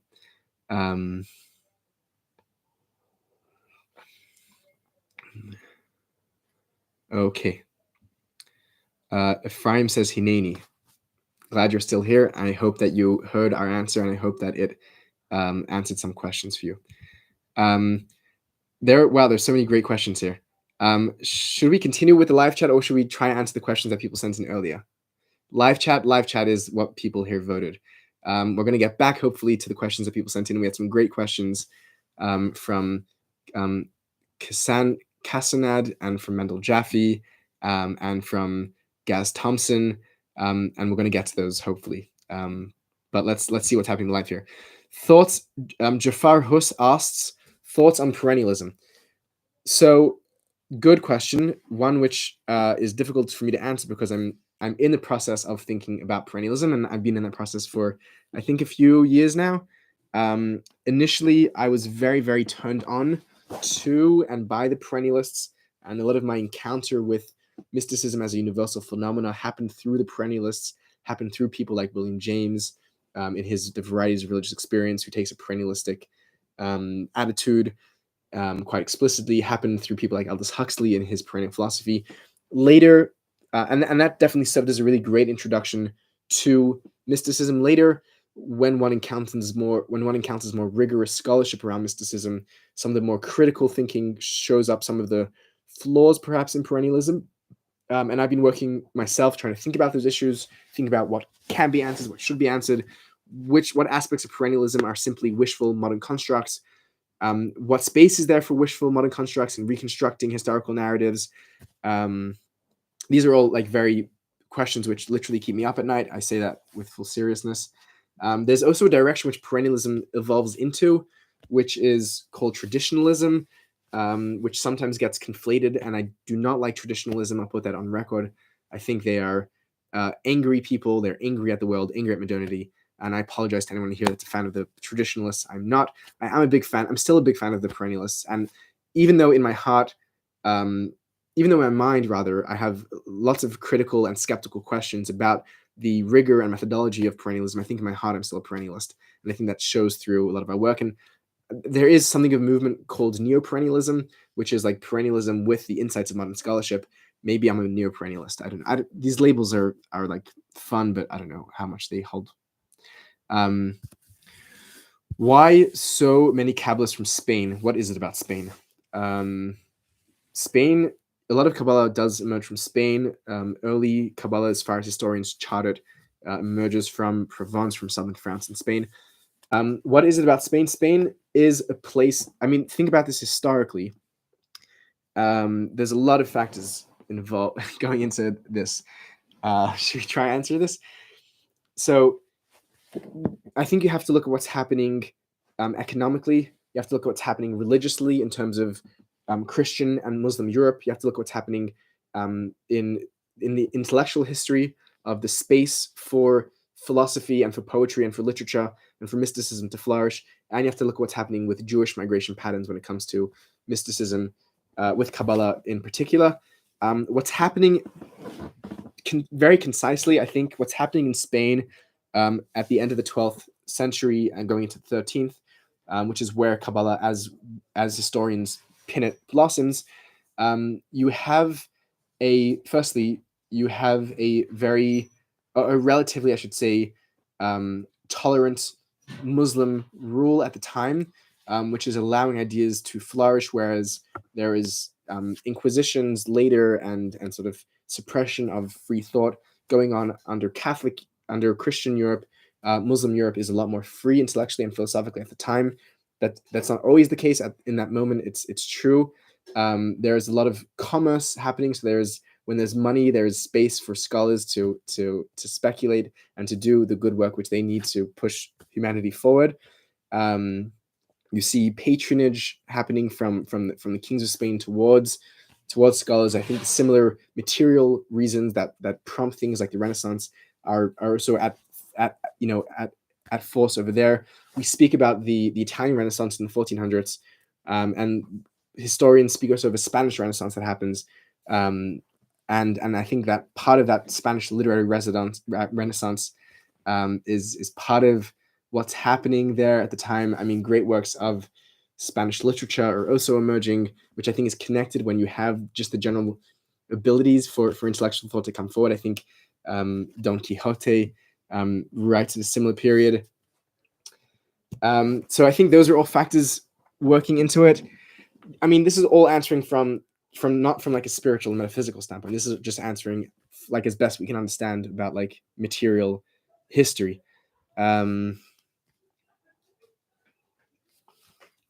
You have great Sephardi, great Spanish scholars. One particular family, the family of the Ravid, and their descendants. There's more than one Ravid. It's a name which is passed down, an acronym, and then I think these are all some of the general factors that are going into it.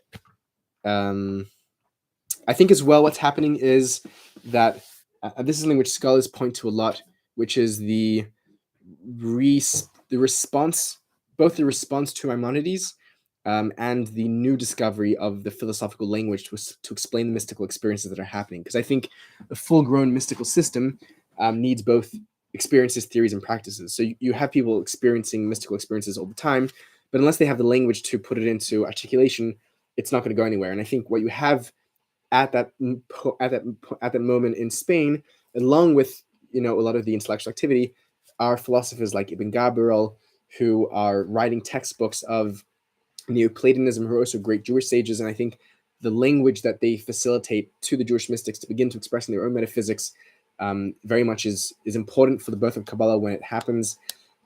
There's a large position in the scholarship. I don't know how convinced I am by this, that a lot of the at least the intention for the Kabbalists to go public with their ideas is a response to the very harshly perceived rationalism of Maimonides. It's not a clear-cut picture at all, because many Kabbalists don't read Maimonides as rationalists; they read him as a mystic. But those are all sort of speculations of why Kabbalah flourishes at the moment that it does in Spain, the moment that it does at the time that it does.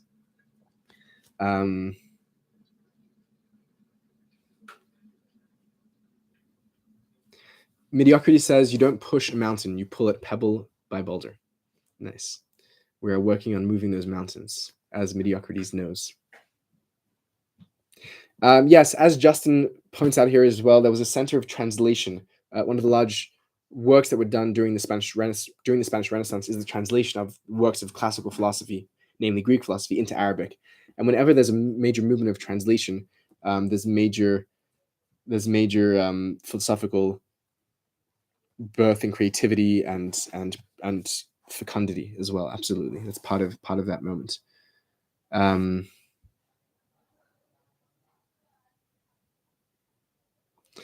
Bengalis are intelligent wants to know. Oh yes, MM says Rivka Schatz Uffenheimer.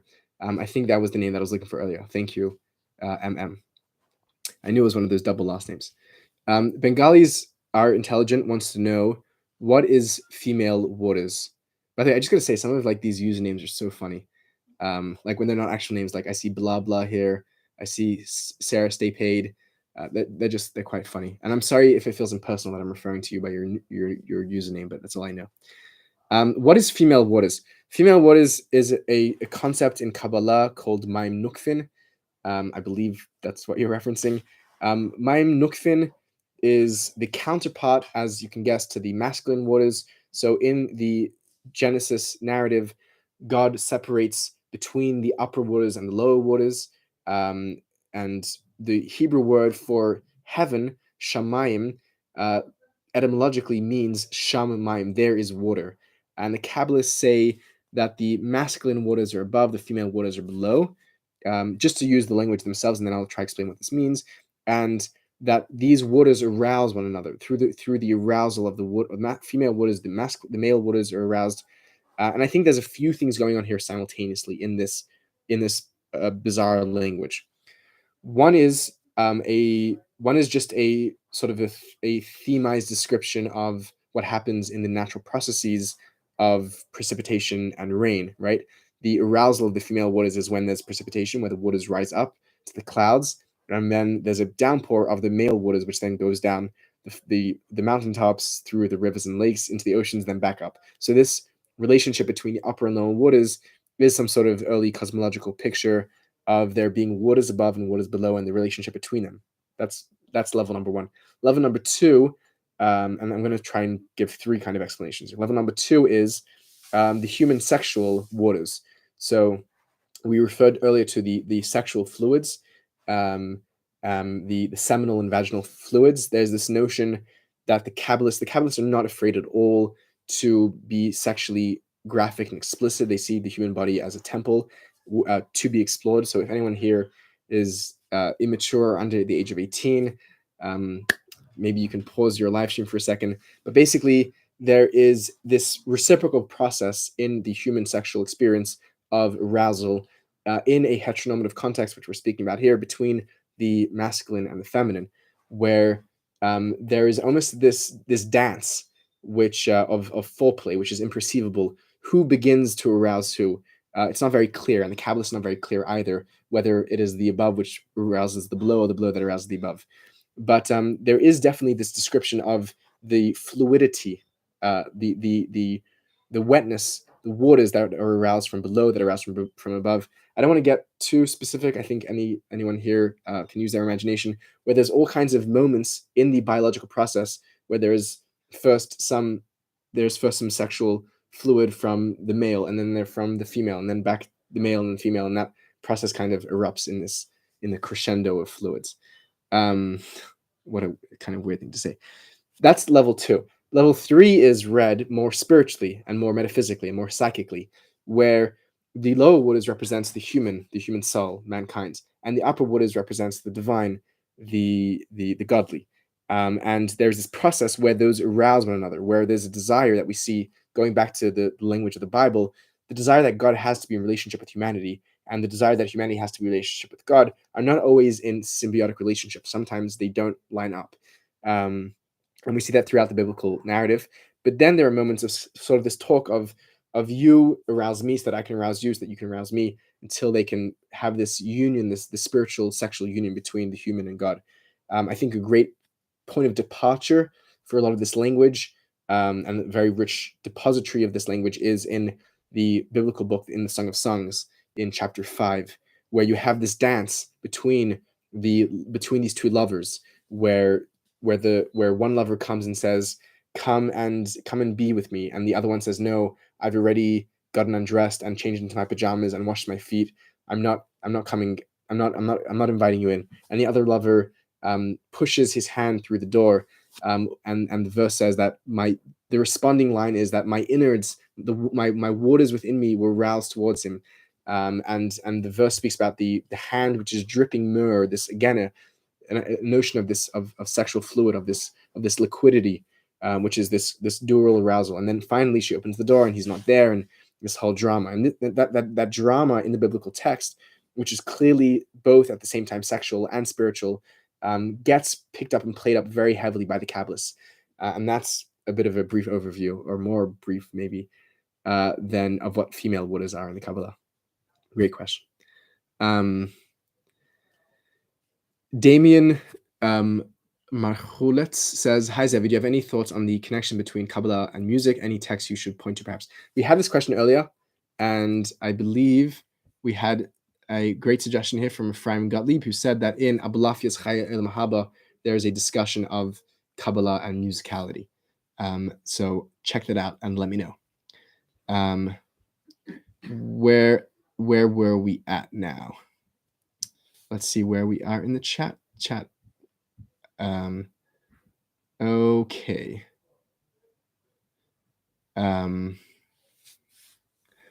Andalusia and Sufi thought might partially explain the depth and extent of Spanish Kabbalism. Yeah, so that's a very interesting point, that there is a lot of, thank you for mentioning that as well. Who said that? Jack Brown. That there is a lot of overlap. There's a lot of growth and flourishing of Andalusian and Spanish Sufi thought. And I think there's definitely both a shared interaction and relationship between those philosophers of each tradition, and that's pretty clear. And I think there's also shared triggers. So the same material and intellectual and historical conditions that allow one tradition to flourish also allow a neighboring tradition to flourish. And it's what's even better is that these traditions, in the period in which they're operating, have this intellectual respect for one another, at least to some degree, and allow each other to co-flourish, which is really fantastic.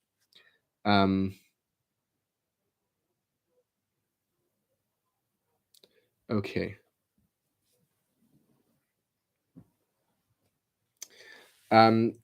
Damien asks if I could share my opinion about Daniel Matt's translation of the Zohar, or more in general about English translations of classic Kabbalistic texts, which there are obviously not many around.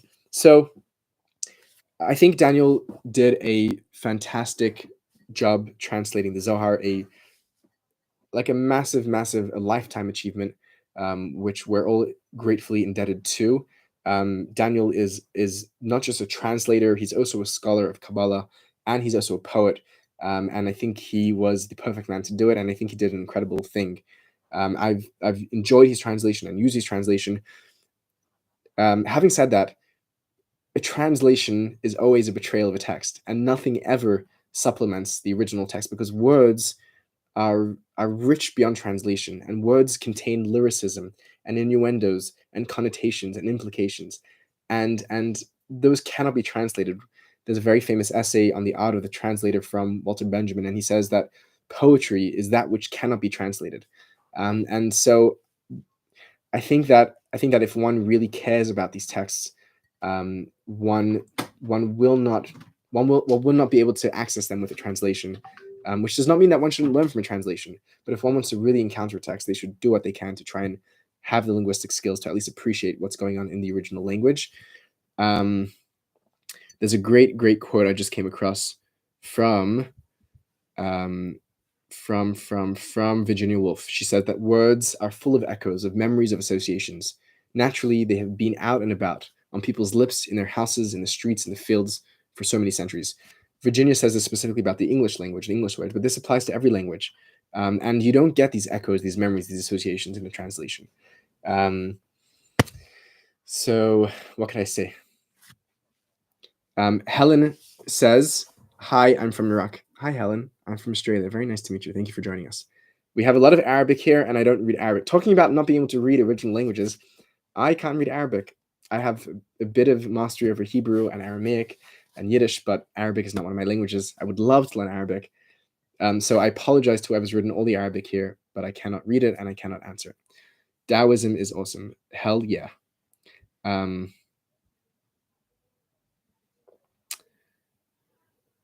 Oh, Justin says that he has heard me reference Buddhism more than others.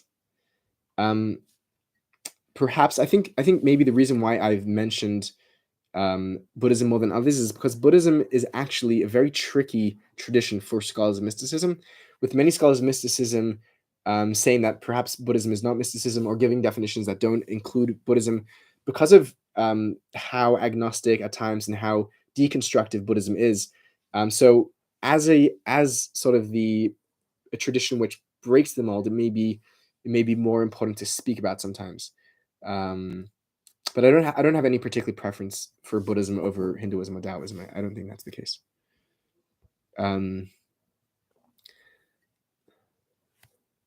Yeah, Jorge says that it's about the history of the people, their resources, and the freedom they were granted. Yeah, I think from a historical point of view, that's a good, concise way of saying it. I try to flesh out some of those precise points.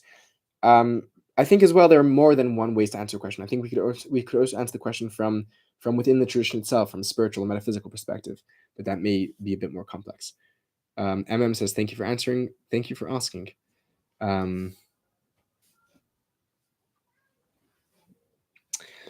So Tim specified his question from earlier by saying that he's looking for someone other than Maimonides that explains the core differences between Islam, Christianity, and Judaism, want to get more rounded comparatively from the Jewish perspective. Okay, thank you for making your question more specific. I would say if you want someone who's writing at a similar time about similar themes, specifically about Judaism, Christianity, and Islam, I would say check out Judah Halevi, who wrote a philosophical work in the form of dialogue between a Jew, Christian, and a Muslim, and a king called Kuzari. Check out Kuzari by Yehuda Halevi. That would be a great place to start if you're looking for someone close. I mean, many Jewish thinkers have written about the relationship between the three Abrahamic faiths, but within that period, he's the best name to go to. Jack Brown says, apologies for writing in Arabic. No problem. Blah Blah says, sounds like Newman. Eric Newman is very much aware of and influenced by the history and thought of Jewish mysticism. So it's no surprise that Newman employs these ideas. I haven't read Newman myself, but I've some friends who are very staunch Newmanians. We actually had one on the channel. We had Shimi Weinbach, who is a big fan of Newman. Andre says, Zevi, is this Q&A only focused on religion and mysticism subjects, or can we ask random questions too? I mean, I guess you're welcome to ask random questions. I don't know if I'll answer them, but give it a shot. Mediocrity says, don't say water. Right. So don't separate, which is a quote from the Talmud of the very famous journey into the Pardes of the sages, sort of the classic Talmudic mystical experience. basically that we shouldn't separate between the higher and lower waters, between the masculine and feminine, because the point is to unite them and not to create duality. Yeah, again, another rich reference there. Ark says that primal ocean cosmology is found in many ancient cultures. Certainly. I think the ocean is a very, we in modern society, we've kind of come to a point where we're more or less harnessed nature, almost like destroying it too, which is kind of sad. But in our harnessing of nature, it loses its rich, evocative, mythological power. I think that we don't really appreciate, for example, the role of the sun as a god in like every ancient tradition until we spend a few days out living, like not with the great homes that we have, living exposed to the elements, exposed to the sun. You realize very quickly why the sun was the primal god for everyone, because it's the most important thing, both because of its power and danger and because of its capacity for bounty and agriculture. And the same thing with the ocean. I mean, we now live in these like really safe like lives. We don't, how many of us have had an experience where we were almost destroyed by the immense power that the ocean is? And therefore the notion of the primal ocean as a source of mystery, of power, of awe, of grandeur, of danger, of the unknown is very true. And I really do think we're cut off from nature. I mean, this is not like no surprise, but still a sad point.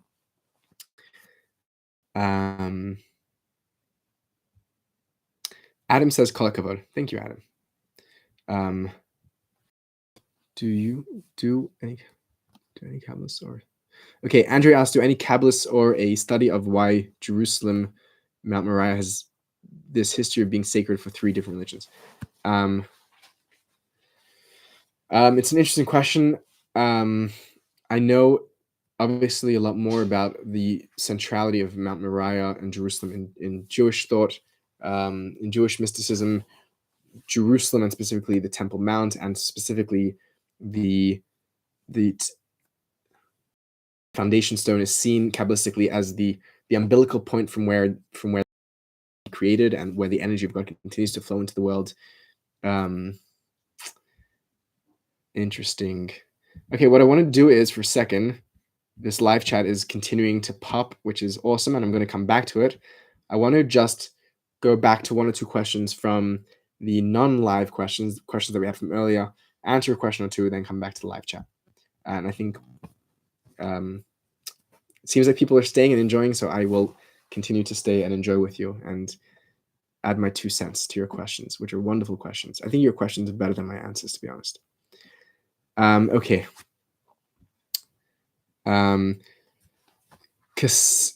Kasanad Obstios asked, when listening to your conversation series with the professor of Reiki, specifically the part about spherots, what kept coming to my mind was set theory. Do you know this high mathematics which targets the classifications of different infinities and exploration of the structures or definitions yield interesting insight in this pursuit? I don't know enough about high mathematics or set theory. I wish I did, because my intuition is that there's a lot of overlap with mysticism, but the short answer is I do not know. Okay, we got a question here. You know what? I'm actually, this question is really intense and demanding, and I'm happy to get into it, but I'm only going to get into it if the person who asked the question is here in the audience. So if Mendel Jaffe is here with us, say hi. If you are, I'm going to read your question, which is like half a page. A great question. I'm going to try and begin to explore it with you. But if you're not here, then I'm going to skip it. Gaz Thompson. Oh, and Mendel Jaffe says he's here. Nice. All right. All right, I guess you've been waiting for your question to be read then, so let us read it and try and see what we can do. I'm actually going to send this question to Alyssa, who's here moderating the chat, and she's going to post it in the chat so we can all read the question together, and then we can see if we can make some sense of it. Here we go.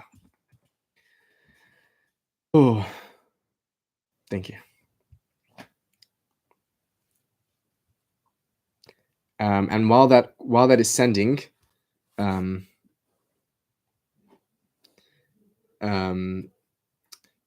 of Other says, I promise the deep maths looks a lot like deep metaphysics. I have no doubt about it.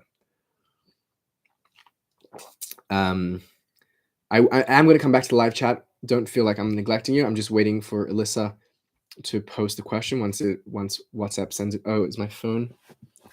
Wait, my phone has to be connected for WhatsApp to work. Where is my phone? I'm going to just read the next question in the list of questions here until Mendel Jaffe's question gets posted, and we will try and discuss it together. It will go through here. Let me open my WhatsApp so it goes through. Okay, there we go. The next question was from Gaz Thompson. Can psychedelics induce mystical type experience? The research seems to suggest so. Yeah, so back when psychedelics first became a thing that people were aware of, there was people in the world of mysticism were pretty upset about it. There was a very famous pamphlet essay called God in a Pill, which basically answered the question by saying no. It seemed like a bit of a smack to the great mystics who spent years and years working and meditating to come to the experiences, and now you pop some LSD or psilocybin in there. I think that the scholarship has moved on past that prejudice, and I think that if you just examine the self-reporting of mystics for all centuries, and you look at the self-reporting of people that are having these psychedelic experiences that are being done in sort of quantifiable, safe, lab-tested settings, being done in Johns Hopkins now and in other places earlier, it just seems to me, I don't understand how anyone could say that these are not hitting all of the same characteristics and benchmarks. Are they exactly the same? Are there differences, perhaps, and certainly? But should they be considered as inducing mystical type experiences? I think the answer is 100% yes. And I don't know how anyone who's not biased against certain things could disagree with that. Okay, let us try now and read. Did Mendel Jaffe's question get posted? Okay, it's going to get posted in a second. While that question is being posted, I think we actually finished all of the questions that we had in the Q&A from previously. We had some earlier Q&A questions which we haven't gotten to. There were some good ones here. I know one which Alyssa wants to hear, and I'll get to those. But let's have a quick look at the live chat while Alyssa is posting Mendel Jaffe's question. Thank you, Mendel, for the thoughtful question. Yeah, I really take your questions seriously, all of you, and I really appreciate them. They're really epic. And I think that I do not deserve such a thoughtful group of people joining me here, but what could I do? Let us see. Thank you for the explanation of waters, says Justin. You're very welcome. Very informative and interesting. You're welcome.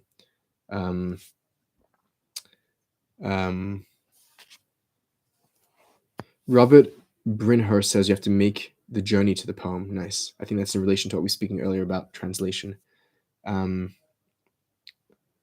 they're talking about where they're from in Arabic. Cool. I'm glad you guys are bonding. Damien says, thank you. You're welcome. Justin says, learning Hebrew definitely deepens your understanding of Kabbalah, but also the Bible. Absolutely.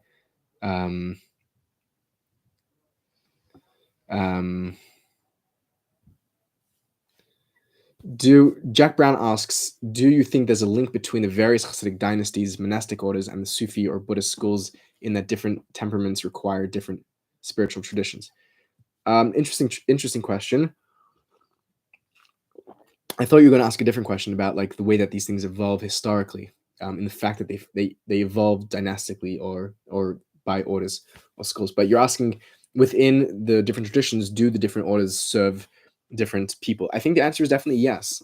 I could tell you there's a tremendous amount of beautiful diversity in every tradition amongst their various schools and orders and dynasties. Within the Hasidic world, there's definitely a great deal of rich diversity, and people that are inclined different ways can, either from a sort of more material perspective, can migrate to the traditions they find appropriate, or from, if we want to speak more metaphysically and spiritually, maybe born into a tradition which is more appropriate, although that's a metaphysical speculation. I think it's really beautiful. I think that this is also mentioning, this is back to a question we had earlier about perennialism.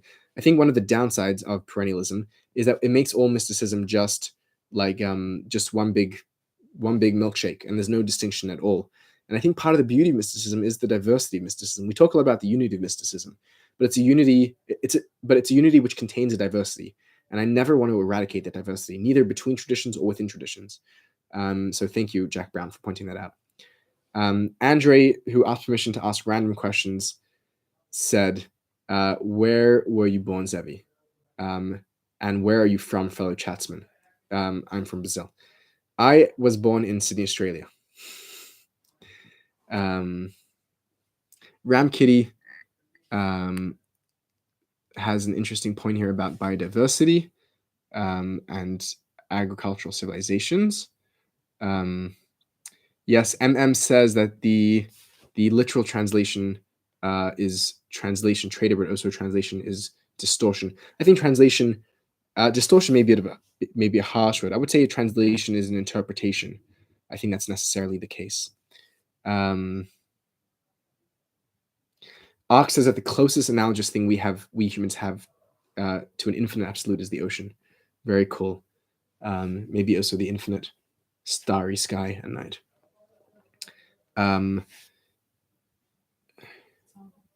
It's there? Okay.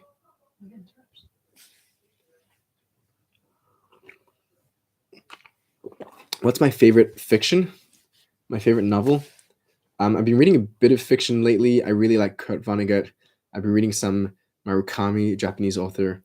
I don't know. I don't really have one favorite. Milan Kundera, I've been reading a little. I haven't in the past. I didn't read much fiction at all. Now I've been getting a bit more into it. Okay.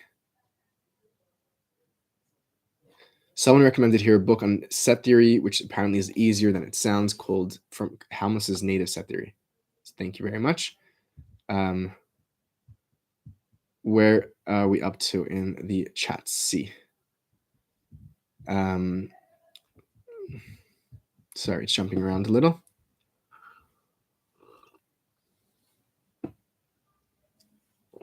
Charley White for Sound says, "My work flooded, so I get to hang out with you folks." Yeah. Did you plan that flooding? Nice. Someone said check out Veritasium's video on Cantor diagonalization. It's amazing. I think I may have seen that. Veritasium is epic, of course.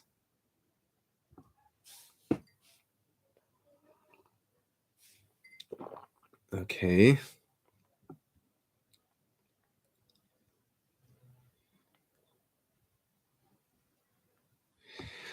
We're about to get to Mendel's question, but before that, we have a question here from Dustin that he's read numerous sources arguing for and against reading Maimonides as an esoteric writer. What are your thoughts on this? Is his Aristotelian bent merely surface deep? It's a really interesting question. And esoteric can mean different things in different contexts.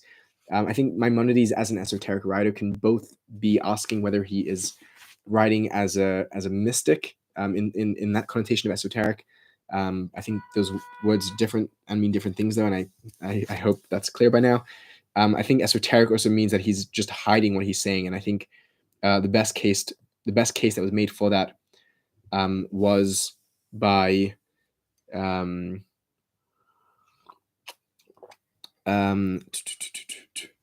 what's his name?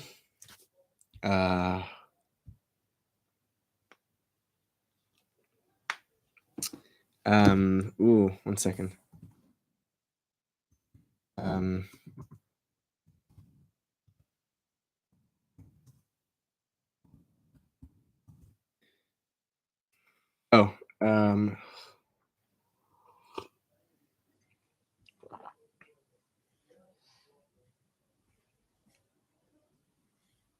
Who? Okay, if anyone knows, gosh.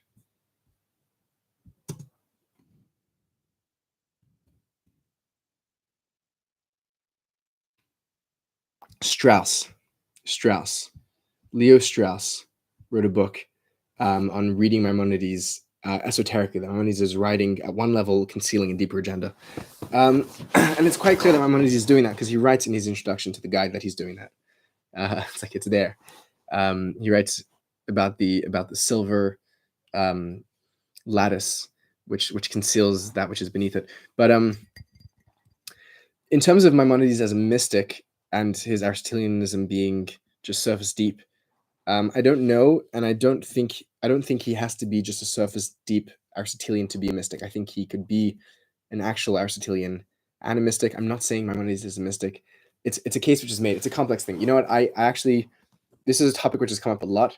It's a topic which I have more interest than expertise in. So I am going to allocate some time and make a full researched video on was Maimonides a mystic, and basically look at the ways that Maimonides has been read historically by mystics, by rationalists, by anti-mystics, by scholars, and give a full presentation on that. If you'd like to see that kind of work, support us at the channel so that we can do that kind of epic research, because it takes time and it takes work, and I have to somehow eat and find somewhere to sleep while I do that research, which is perfunctory. But if you do want to see that kind of good stuff, hop onto the Patreon, throw us a couple bucks, and we will get to you on that good Maimonidean scholarship. We can also bring on some scholars of Maimonides for some interviews too, when we do that series. I want to do that too.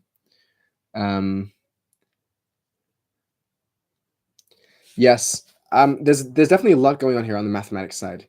Gog Cantor and his mathematics of the infinite, very super wild stuff. And I think that there is a lot of work to be done on looking at the relationship between modern philosophy of mathematics, particularly around the concept of infinity, and also notions of calculus, which come, I think, from a very mystical place. I think there's a lot of overlap between mathematics and mysticism.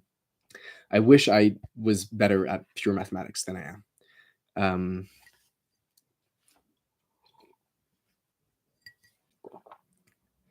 Okay, here we have the question finally that we've been waiting for from Mendel Jaffe. Where are you from, Mendel? And Alyssa, who's moderating this chat, kindly posted it for us. Let us read it together and begin to try and unpack it. Okay. Oh, are we ready? Okay. Hello, Zevi. That's me. Is it possible to examine the evolution/development of human experience? Sorry, let me start that again. It is possible to examine the evolution/development of human experience through many different lenses. True. Generally, though, mystics explore reality in abstract terms. Abstract, also sometimes very embodied terms, but let's grant that assumption for the purposes of the question. Despite the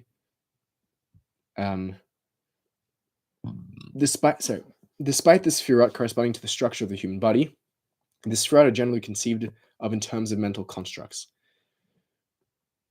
Okay, I was thinking of being generous, Mendel, and just going along with your assumptions for the purpose of the question, but I'm not going to. I'm going to disagree with some of your assumptions here, which may... I'm going to still try and answer the question, or address the question, rather. But I don't know if the spherot are generally conceived in terms of mental constructs. I think the spherot are conceived in many different ways, for many different purposes, by many different Kabbalists.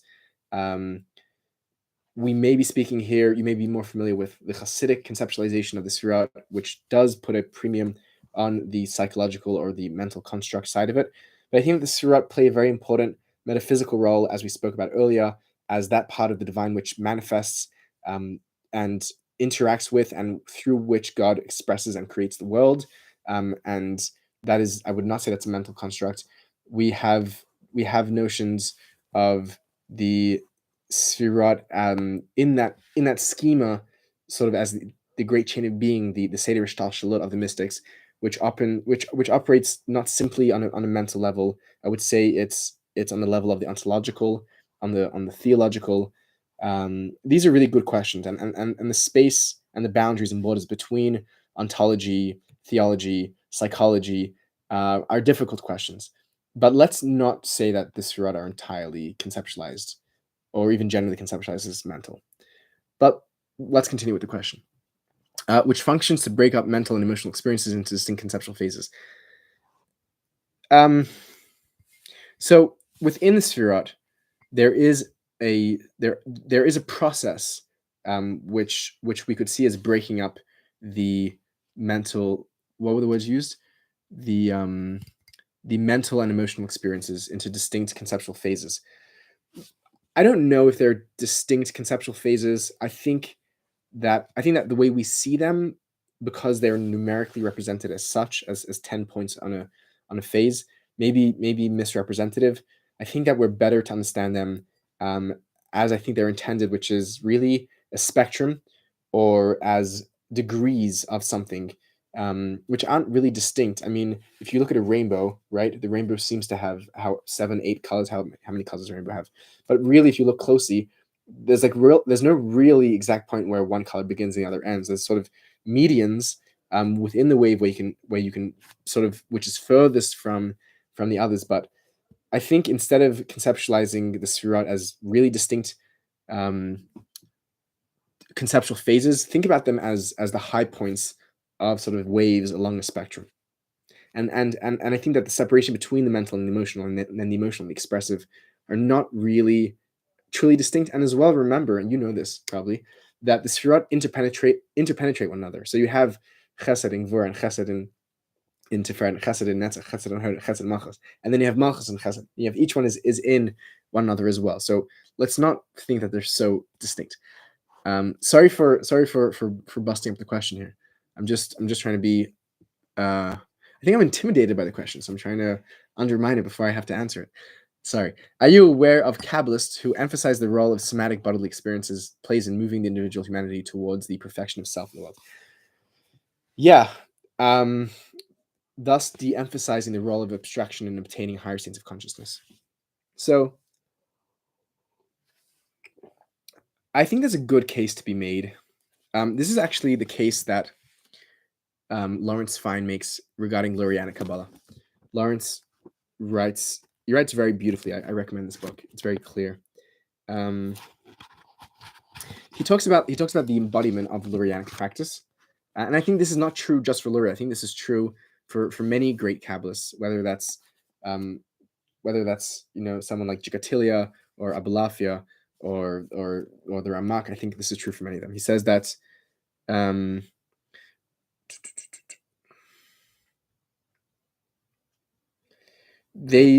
Luria and his disciples regarded the fellowship as a microcosm in a literal sense, right? They believe themselves not only to reflect the essential structure of the cosmos, but also to embody those structures individually and, more crucially, collectively. The theurgical impulses, so fundamental to Theosophical Kabbalah, which means the belief that the human action can affect the divine. That is, he explains what theurgy is. That is the conviction that human gestures of every type exert influence upon the cosmos as a whole, reach what is perhaps the most intense and radical form in the ritual practices of Lurianic mysticism. Here, Lurianic Kabbalah was embodied in the literal sense. For Luria and his disciples, their very bodies served as instruments for performing the work of purification and restoration that they believe had to be done. Right? So Luria believes in this cosmological narrative that when God creates the world, there is a shattering that takes place, and it's our job to reconstruct, letaken, to reunify the shattered cosmos, and that very much happens. In addition, okay, let's continue reading, but at least initially, it happens with the actions of the human body. While the body was at one level construed as an obstacle in the path to spiritual restitution, it could also help achieve that goal. The body was implicated in a vast array of ways in the practices that Luria taught. Certain of these were clearly intended to pursue changes in bodily behavior, as well as extraordinary states of consciousness, such as in the case of the practices of exercise known as yichudim, unifications, or the enactment of the prayer nifilat apayim, falling on the face. Thus, Lurianic practice becomes embodied in a highly performative way in which the body was sometimes drastically transformed. And then he says this study seeks to examine these rituals in details they deserve. We also did, by the way, just before I continue here, we did a podcast. There's a project called interperception, something like that. And we did a full hour conversation on embodiment in Jewish mysticism. I posted a link to it in the community tabs. If you scroll through, you'll see it. Where we spoke about this at greater length, if you want to check that out. And there I drew from some of the work that had been done by Jay Michelson. He wrote a book called God in Your Body, which I shared much of during the interview.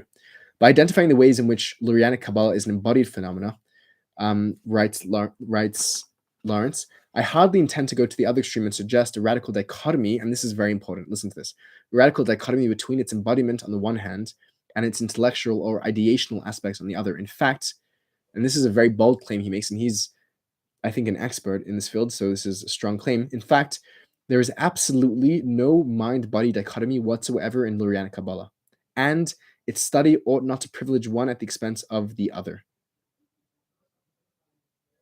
After all, the elaborate myth that Luria taught is itself an account of divine embodiment, hence a form of embodied thinking. So, this notion of the necessary separation between mind and body, a problem which we inherited from René Descartes. There's other ways of thinking about these issues where the mind and the body cannot be seen separately at all. A philosopher who we're fans of here at the channel is Baruch Spinoza, and he very famously speaks about how the body is the extension of the mind, and the mind is the idea of the body, that they're really two sides of the same coin, which fundamentally is one thing, which is substance. And Fine seems to believe that for Luria, that's the same as well, where the thinking is embodied and is enacted, and we cannot separate them from one another. And when we speak about the spherot, I think we're speaking about a spectrum that continues from the top to the bottom, from Ketzer to Malchut, without radical breaks to differentiate between body and mind. And I think that's a healthy mentality to look at it. It's a bit hard. It's a bit hard. I'll tell you why. It's hard because we live in a society that has this very strong construct and separation between spirit and matter, body and soul. But I think that the mystics, the Kabbalists, the Hasidic thinkers work very hard to militate against those ideas, mythologically, theologically, philosophically, metaphysically. And the other thing is that we have this preconceived notion that Jewish mysticism is super cerebral and abstract and disembodied, and that's a motif which we hold implicitly, and I probably hold that too. And I think we have to work against our implicit assumptions about the separation of the mind and body, both in general metaphysics and in Jewish mysticism, to begin to see things differently. We have to exercise a sort of willful suppression, a willful suspending of that separation, and try reread the mystics with this assuming this assumption to be true, and then see what happens. So I hope that answers your first question. You write something in Hebrew here, which is very interesting, which I want to address.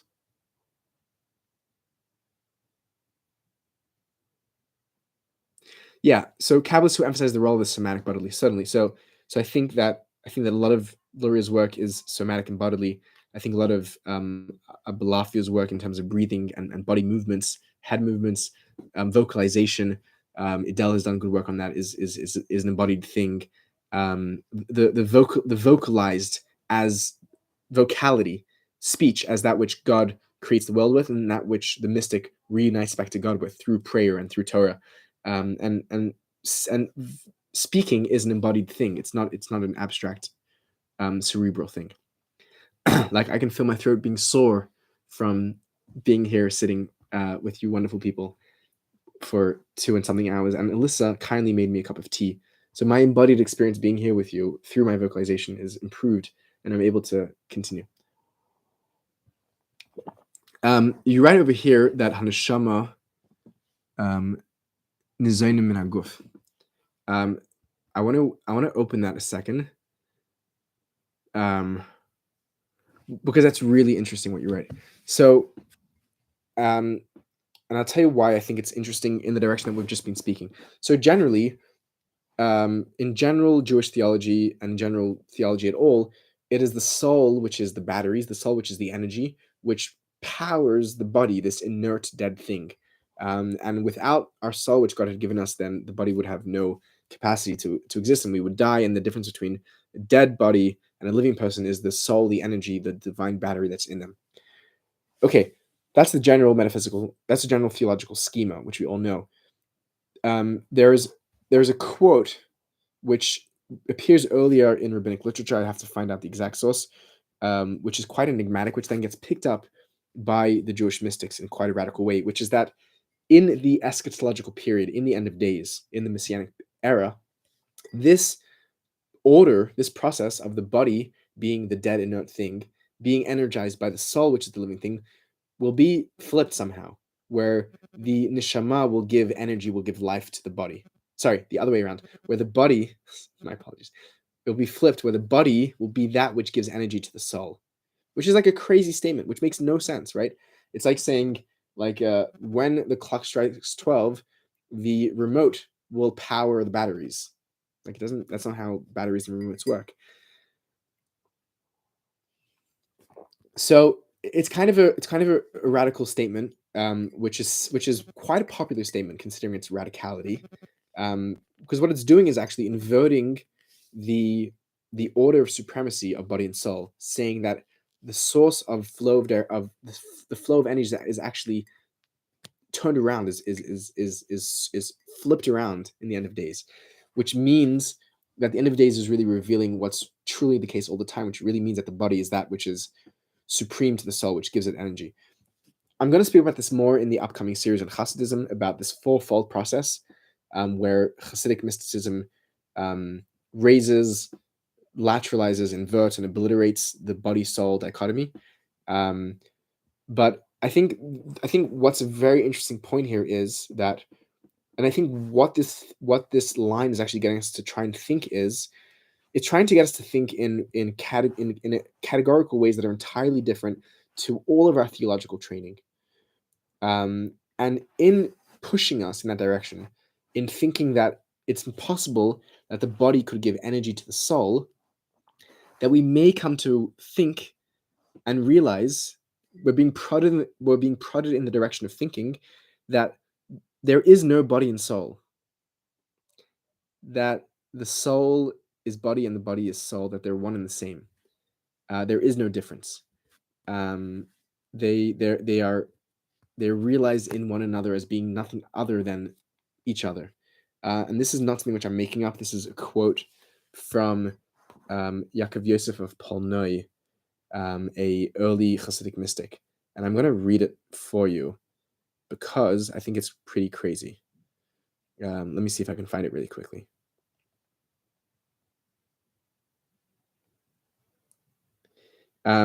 He writes like this. This is from, you can look up the source here. It's from Toldus Yaakov Yosef, which is, I believe, the very first Hasidic work written ever. It's Toldus Yaakov Yosef 2:490a. He writes like this, commenting on the verse in the book of Psalms 105:6, Kol haneshama hallelujah, that every soul will praise you. The rabbis already read this verse as not neshama but nishima, not soul but breath. With every breath, the soul wants to exit from the body, writes Yaakov Yosef. And he says, I'm skipping a little here, but he concludes by saying, this is not the case of one who has made his corporeality spiritual. And the expression uses ha'oser chomer tsura, who has turned his own chomer, his own materiality, his own corporeality, his own matter into tsura, into the form, into the spiritual, borrowing terms from Plato. This person has achieved a life of peace, chaim shal shalom, or a life of completeness, shalom also means. That is, there is no longer any distinction between body and soul. Corporeality has been overcome, even though it continues to exist. This sense that we overcome the corporeality has been distinct from the spiritual, to what we see where there's no longer any difference between body and soul. And he's commenting, what's interesting here as well is that he's commenting on the very last verse of Tehillim, the very final verse, which means that this is somehow the telos, the messianic moment of all human existence, to come to this point where kol haneshama aliyah, that every breath, this embodied act of breathing is itself the act of the spiritual, and the distinction between the material, the corporeal, and the spiritual all are obliterated. That is some commentary on those 4 Hebrew words that Mendel Jaffe wrote. And the question continues. Yikes. This is intense. I hope this is enjoyable. But the body cannot honestly be examined as a standalone unit, since it's permanently intertangled in a dialogue with the physical space, which brings me to follow-up question. Are you aware of mystics who have examined the unfolding of the human psyche as a product of the changing ways in which the humans interact with and shape their physical environments? But this just jumped. And change their physical environments. Is there something akin to material culture history in the theoretical framework of the mystics? Sending you much love for all of your wonderful work. Thank you for the love. Sending my love back.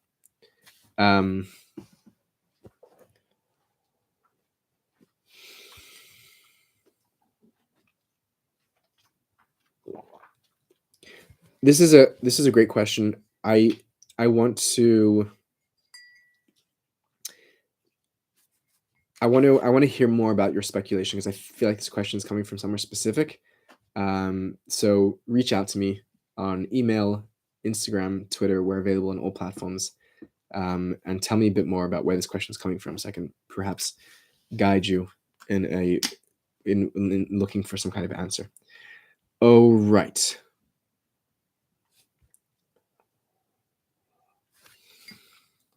Well, let's get back to the live chat.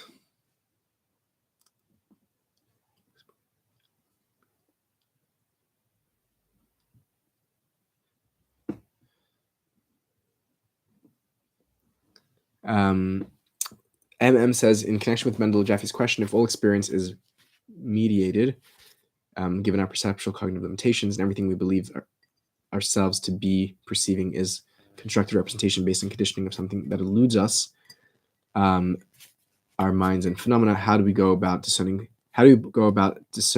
skillful use of representations? I think useful ways of discerning them is consensus and coherence. And that means both interpersonally and personally, as in both collectively and both as individuals, like comparing to previous phenomena and predictability for future phenomena. Art wants to know any historical connection between the 6-pointed star of Judaism and the 8-pointed star of the Rub el Hizb.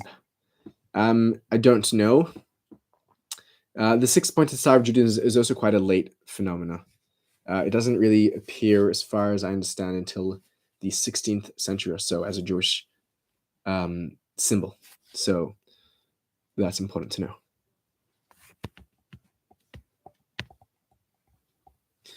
Justin says that he's had very similar experiences, both classic mystical experiences and psychedelic and contemplative practices of psilocybin, and not exactly the same, but certainly similar. I think that confirms what we were saying earlier.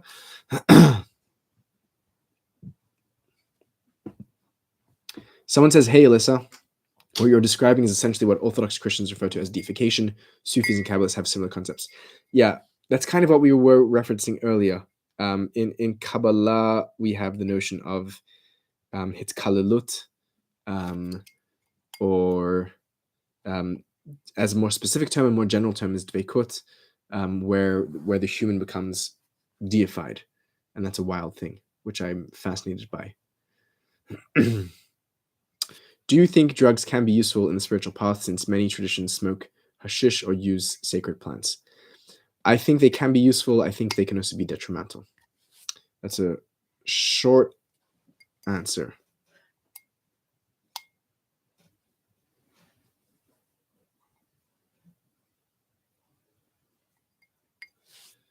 Waiting patiently.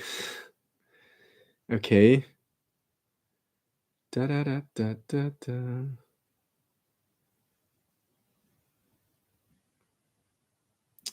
We have some discussion about cannabis and frankincense. And wow, Albert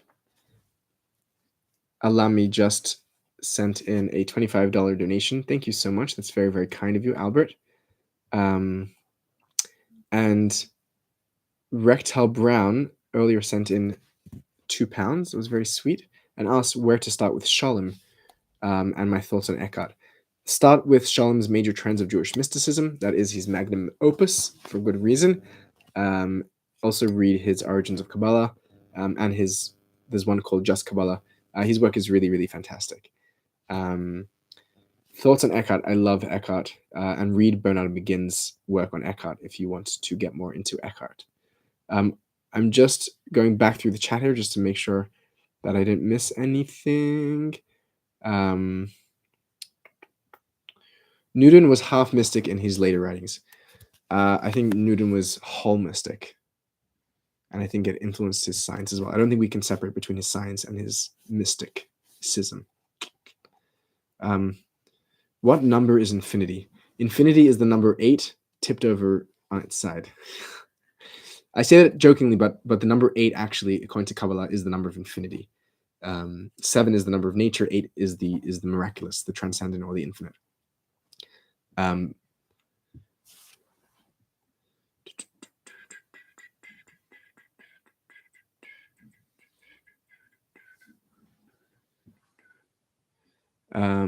Something here about marijuana.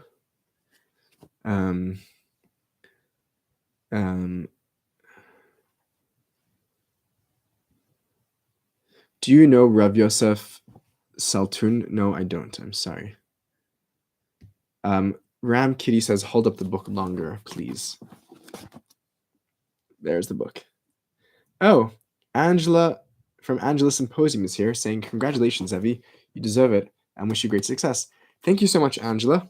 Angela is the creator, a scholar and creator of the YouTube channel Angela Symposium, where she does a lot of tremendous work sharing the scholarship on magic and paganism and Wicca and occultism and all kinds of really, really fascinating stuff. We have an interview here on the channel that we did with Angela trying to find shamanism and paganism. Thank you so much, Angela. That's very, very kind of you.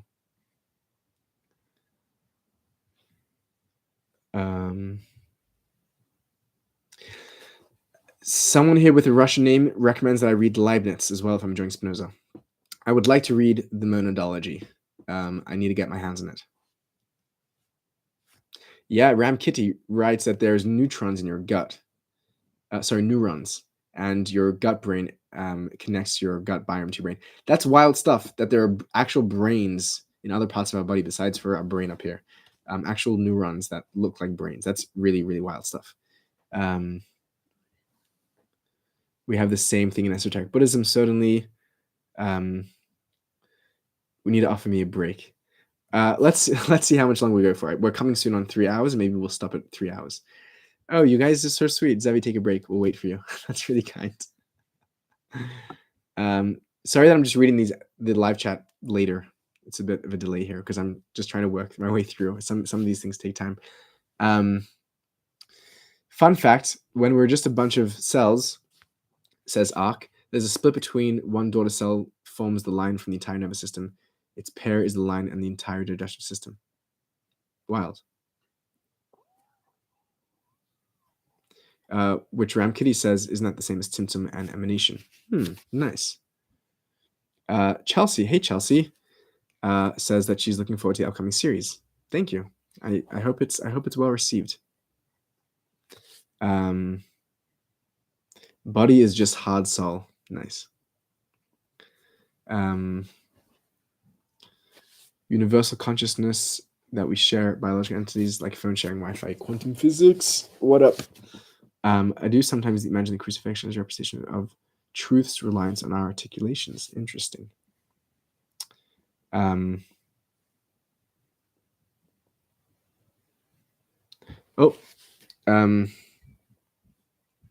Where are we?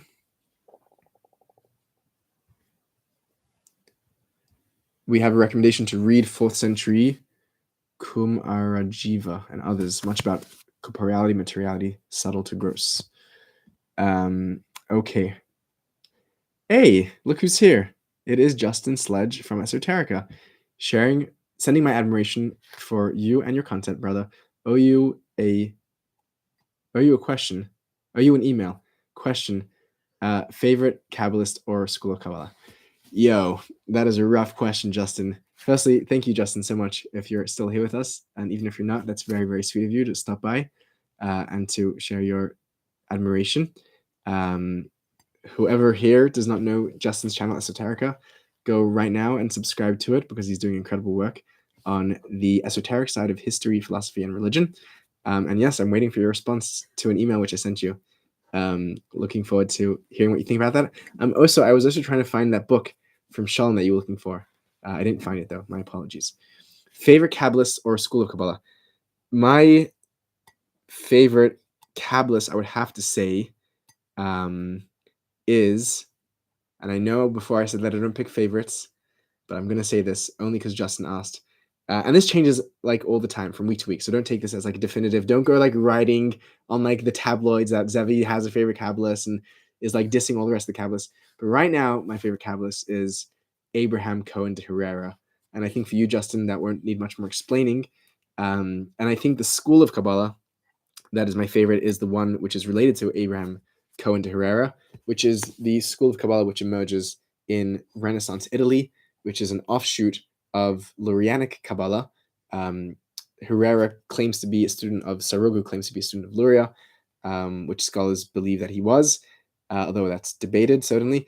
And what happens in the Italian school of Kabbalists is that they merge Lurianic Kabbalah and Neoplatonism and early forms of perennialism, and they are, I think, the first proper Jewish perennialists, not considering Philo of Alexandria. So there you have it, Justin. And I'm curious to know, if you're still here in the chat, who is your favorite Kabbalist and favorite school of Kabbalah? Albert says, thank you, Zevi, for such great material. You are so welcome, and thank you for the kind contribution. I had amazing mystical experiences, and your material helped me navigate through it. I'm really glad to hear that the material helped you through your incredible experiences. That is really, really good to know. Thank you. Maxi says, how is your Simchat Torah, and what is the symbolism of Hakafot? Thank you for asking. My Simchat Torah was beautiful. I spent it with my brother up in the north in a very peaceful setting. The symbolism of the Hakafot. So the Hakafot, for those that don't know, is the Jewish practice where in this context, we take the Torah. We did it, was it yesterday or 2 days ago? Once a year, the day, the Jewish festival, which commemorates the Torah itself. And we dance with the Torah around, either around the Torah or around the Ark or around the reading table, depending on how your synagogue is set up. The symbolism is one of sealing something. There is a notion that we find in biblical literature of certain things that are circumnavigated as a way of creating some sort of bond or closure, particularly one which is conjugal or matrimonial. Those that are familiar with Jewish practice know about the fact that the bride circles the grooms 7 times under the chuppah, under the wedding canopy.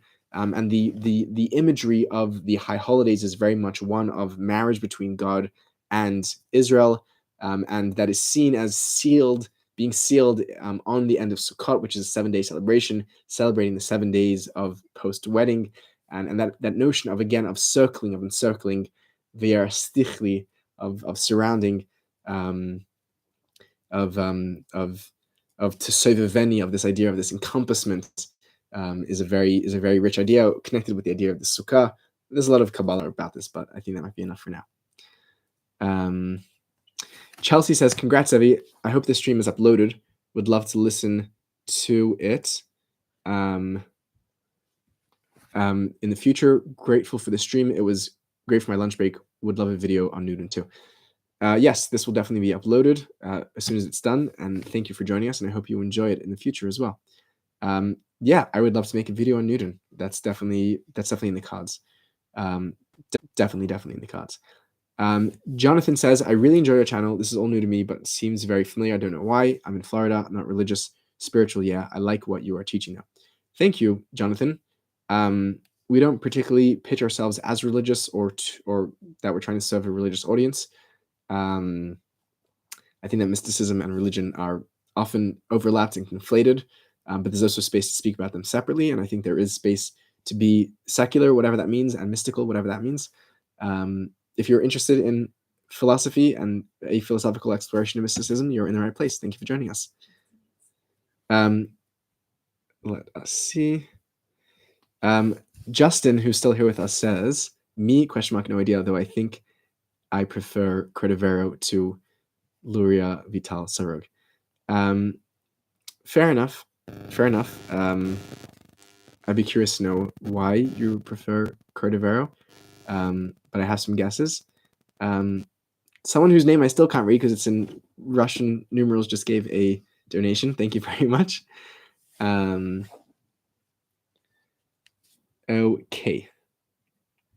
Let us see, where were we up to? How many times a month do we do a Q&A, Zevi? Asked Jack Brown. Well, we don't really have a schedule for doing Q&As. We kind of just do them whenever there's a fun milestone. So we did one when there was 1,000 subscribers. We did one now we did one for 5,000. We did one for 10,000. So I guess if you get more subscribers, we will do another Q&A. Just go harass all your friends to subscribe. No, don't harass anyone, but you know what I mean. Thoughts on Stoicism? Asked Maxi. Stoicism, I think from a point of view of mysticism and philosophy, Stoicism is quite interesting because there's a lot of ideas that emerge from Stoicism that end up being influential upon philosophically minded mystics. I think very clear and mystically minded philosophers. I think the best case example of that is Spinoza, who's very influenced by Stoicism, by its sense of determinism, by its sense of a vision of the cosmos, which is totally orderly and interdependent. This very large, less maybe organic, but sort of machine-like structure that's all interdependent and interconnected, which has sort of mystical themes to it. The Stoics are also the first people to really originate. I think the first people to speak about the notion of logos as some sort of ordering principle of the cosmos, which then gets picked up by Philo of Alexandria from the Stoics, which then gets picked up by all of definitely Christian mysticism and other traditions.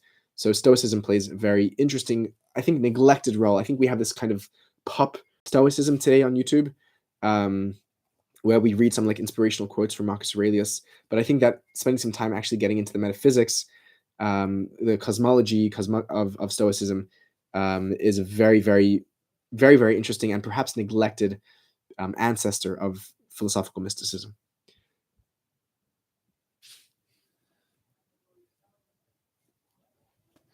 Daniel Peled says, "Hi Makore, toda she'hikart lanu et Sarasviri." Hi, what's up? Thank you for introducing us to Sarasviri. You are most welcome, Daniel. It was an absolute pleasure to get to know Sarah and to sit with her. We did, for all of you that don't know, we did a fantastic interview with Sarasviri, who is a professor emeritus, a scholar of Sufism, who's a student of Irina Tweedy, a very well-known Sufi scholar and mystic herself. And Sarasviri was probably one of the sweetest people in my life, whose very presence was deeply inspiring, and it sounds cliche to say this, but I think I was a different person having come to know her. And you could see like the love that is between us in the interview. And that was, yeah, I mean, one of the amazing things about doing this channel is meeting incredible people like her. So thank you. It was my pleasure. Justin says that's because you take Herrera to be a proto-Spinozist, or proto-Spinoza. Yes, I do. I think Bertrand's case is a solid one. I know you disagree, but it's not. It's actually not just that he's a proto-Spinoza. Even if Spinoza never existed, God forbid he never existed, Herrera on his own, the fact that he is self-aware and self-conscious of the fact that Kabbalah is deeply Neoplatonic in its expression and is willing to admit that and embrace that as a route towards unity, both metaphysically and interpersonally, perhaps, I think is really interesting.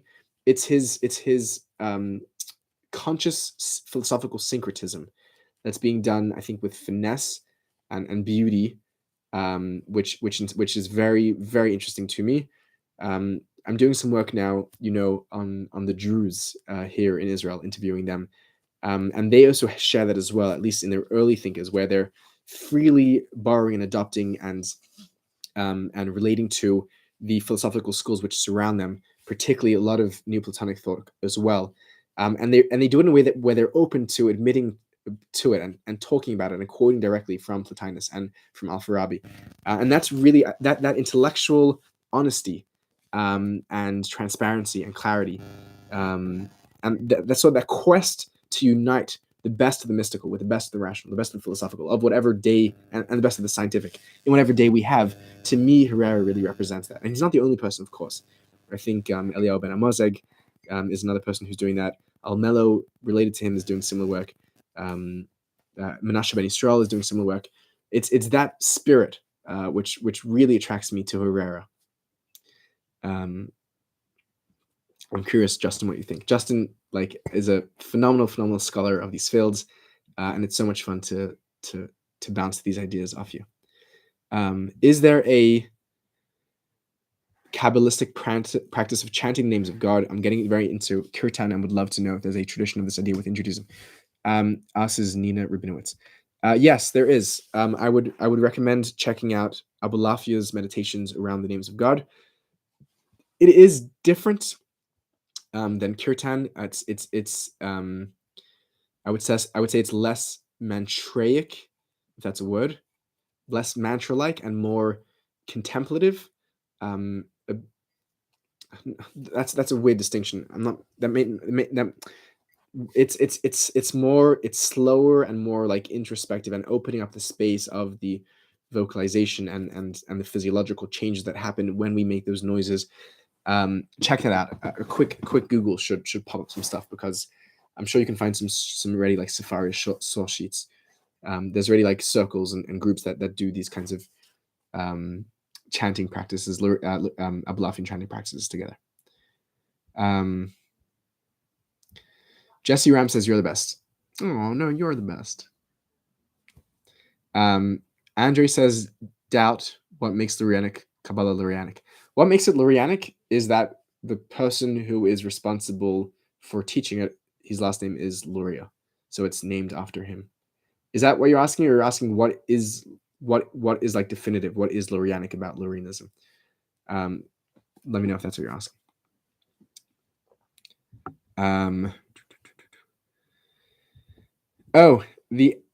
It's Serbian Krylik and it's Nina. Well, thank you, Nina.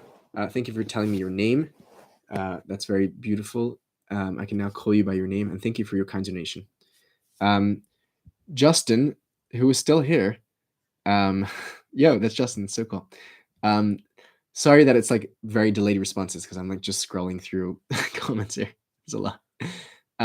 Though I'm lecturing on Nathan of Gaza this evening, so I'm keen. So I'm knee deep in how the Luria stuff can really go off the rails. Yeah, that's wild. Nathan of Gaza, for anyone who doesn't know, was the second-hand man. He was the Paul. He was what Paul was to Jesus. Nathan of Gaza was to Shabsai Tzvi.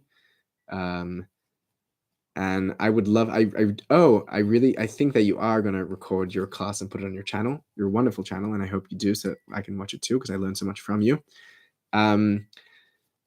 Yeah, I think Sabbatinism, as you correctly say, shows how far into the deep end and off the rails Luria can go and be taken. But I don't think that is specific to. I don't think that's specific to Luria or a flaw in Luria. And I'm curious to know what you think about this. I think that the logic of mysticism itself, when pushed to its extremities, to its logical possible extremes, it's very easy to see why it would trend or potentially trend in the direction of antinomianism, where Sabbatinism does. And certainly, as you know, the specific, do we want to say, perversion of mysticism that occurs in Sabbatinism is done on Lurianism, and therefore it's done Lurianistically. The whole notion of redeeming the sparks from the deepest places, and therefore we have to go into the forbidden to redeem the deepest sparks. But I don't know if that's particular to Lurianism, and I think that if hypothetically, if Shabtai Tzvi, Nosson Hazasi, Nathan of Gaza, and the other thinkers and theologians of the school belonged to some other tradition and wanted to take it in the direction they did. I think they could and would. Justin says, of course, I'm only kidding. Herrera and Amello, etc., were geniuses. Glad. Oh, thank you, Justin, for the kind donation. 888. Got to run again. Thank you so much for your wit, wisdom, kindness, and scholarship. The world is better off with you in it. That's so sweet. I can only say the same, Justin. Thank you for your friendship, and I definitely have what to look up to you as a scholar, and as someone who is doing incredible work as well. I think that is definitely enriching the world, and very much looking forward to hanging out with you in person when that time comes. Thank you so much for coming by.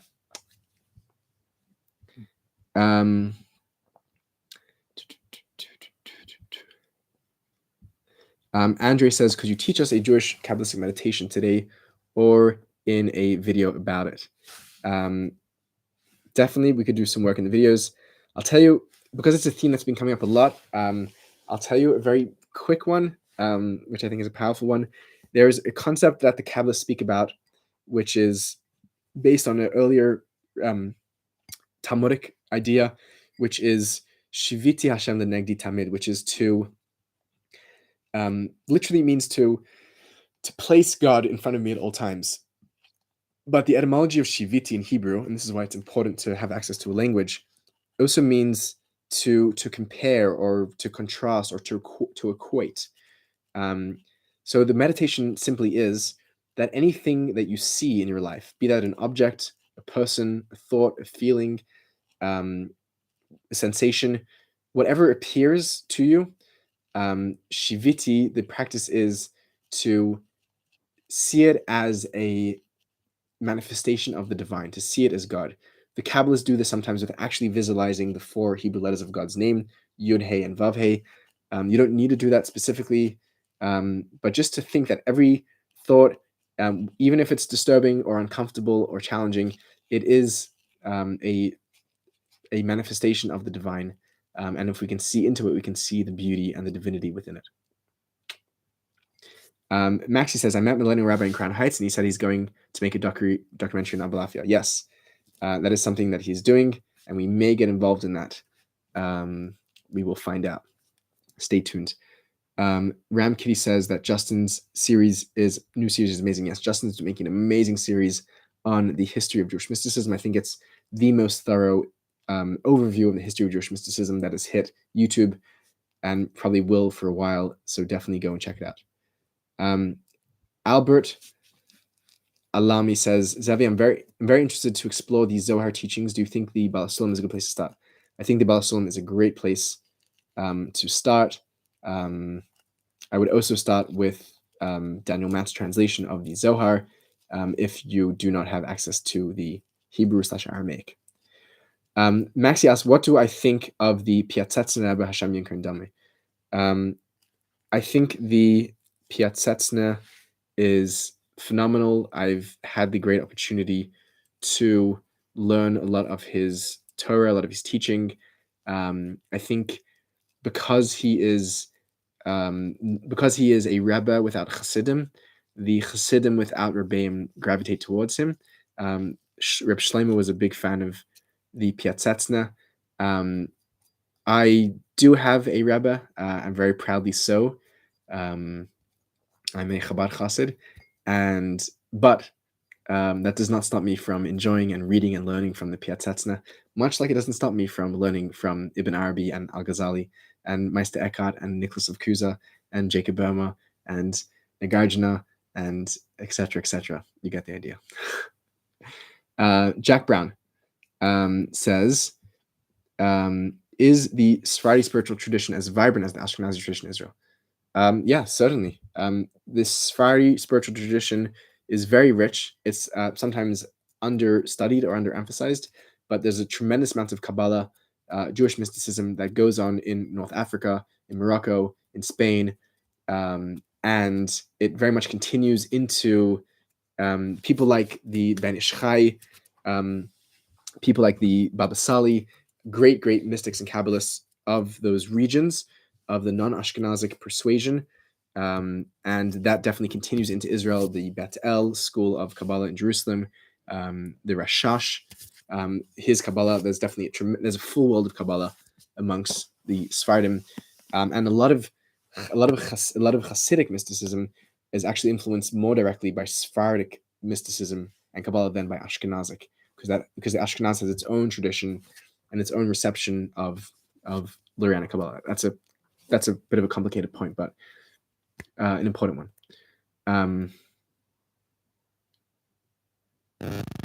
Okay, so Andre asked about Lurianism. What actually makes it different? What differentiates it? So I think Lurianism is most differentiated by differentiated firstly from the Kabbalah of Reb Moshe Cordovero, the Ramak, who is the great predecessor to Luria, and Luria may have even been a student of Ramak, depending on who you ask. And what makes Luria's Kabbalah is many things, and it's hard to describe, but it is in contradistinction to Cordoverian Kabbalah. It is highly imagistic, mythological, anthropomorphic. Whereas Cordoveri's Kabbalah is relatively much more metaphysical, speculative, philosophical, and instead of being more mythological, let's say. And Luria also is very, very, very deeply rooted in and believes that he's reenacting the Zohar.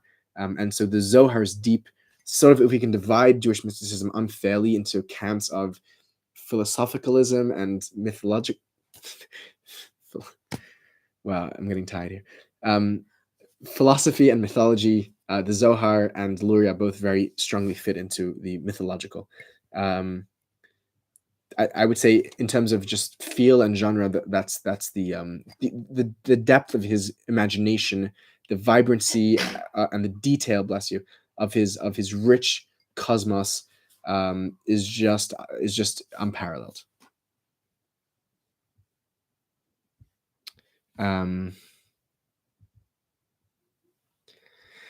Ramdas says, treat everyone that you meet as if they are God in drag. So Ramdas is a great modern mystic who we love a lot here, and I've read some of his works, not enough. That line "God in drag" is from a translation of a Hafiz poem by Daniel Ladinsky. Many people are upset with Ladinsky because they feel like instead of translating the poems, he just made up his own poems and loosely based them on the Persian work of Hafiz. But there's a very beautiful poem from either, depending on who you ask, either from Ladinsky or from Hafiz, called "You Are God in Drag," and I recommend Googling it and reading it because it's beautiful. And read more of his poetry. Both of read Hafiz and Ladinsky, read all of them.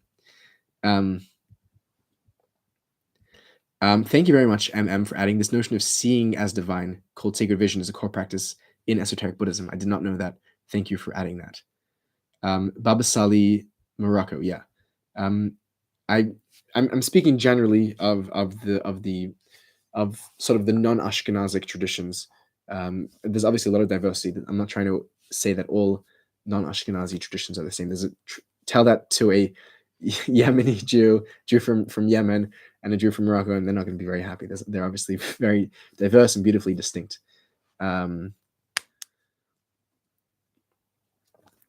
Do you think that the Amidah was instituted as a low-level Hechalat mystical journey? Wow. I've never heard that suggested before, Maxi.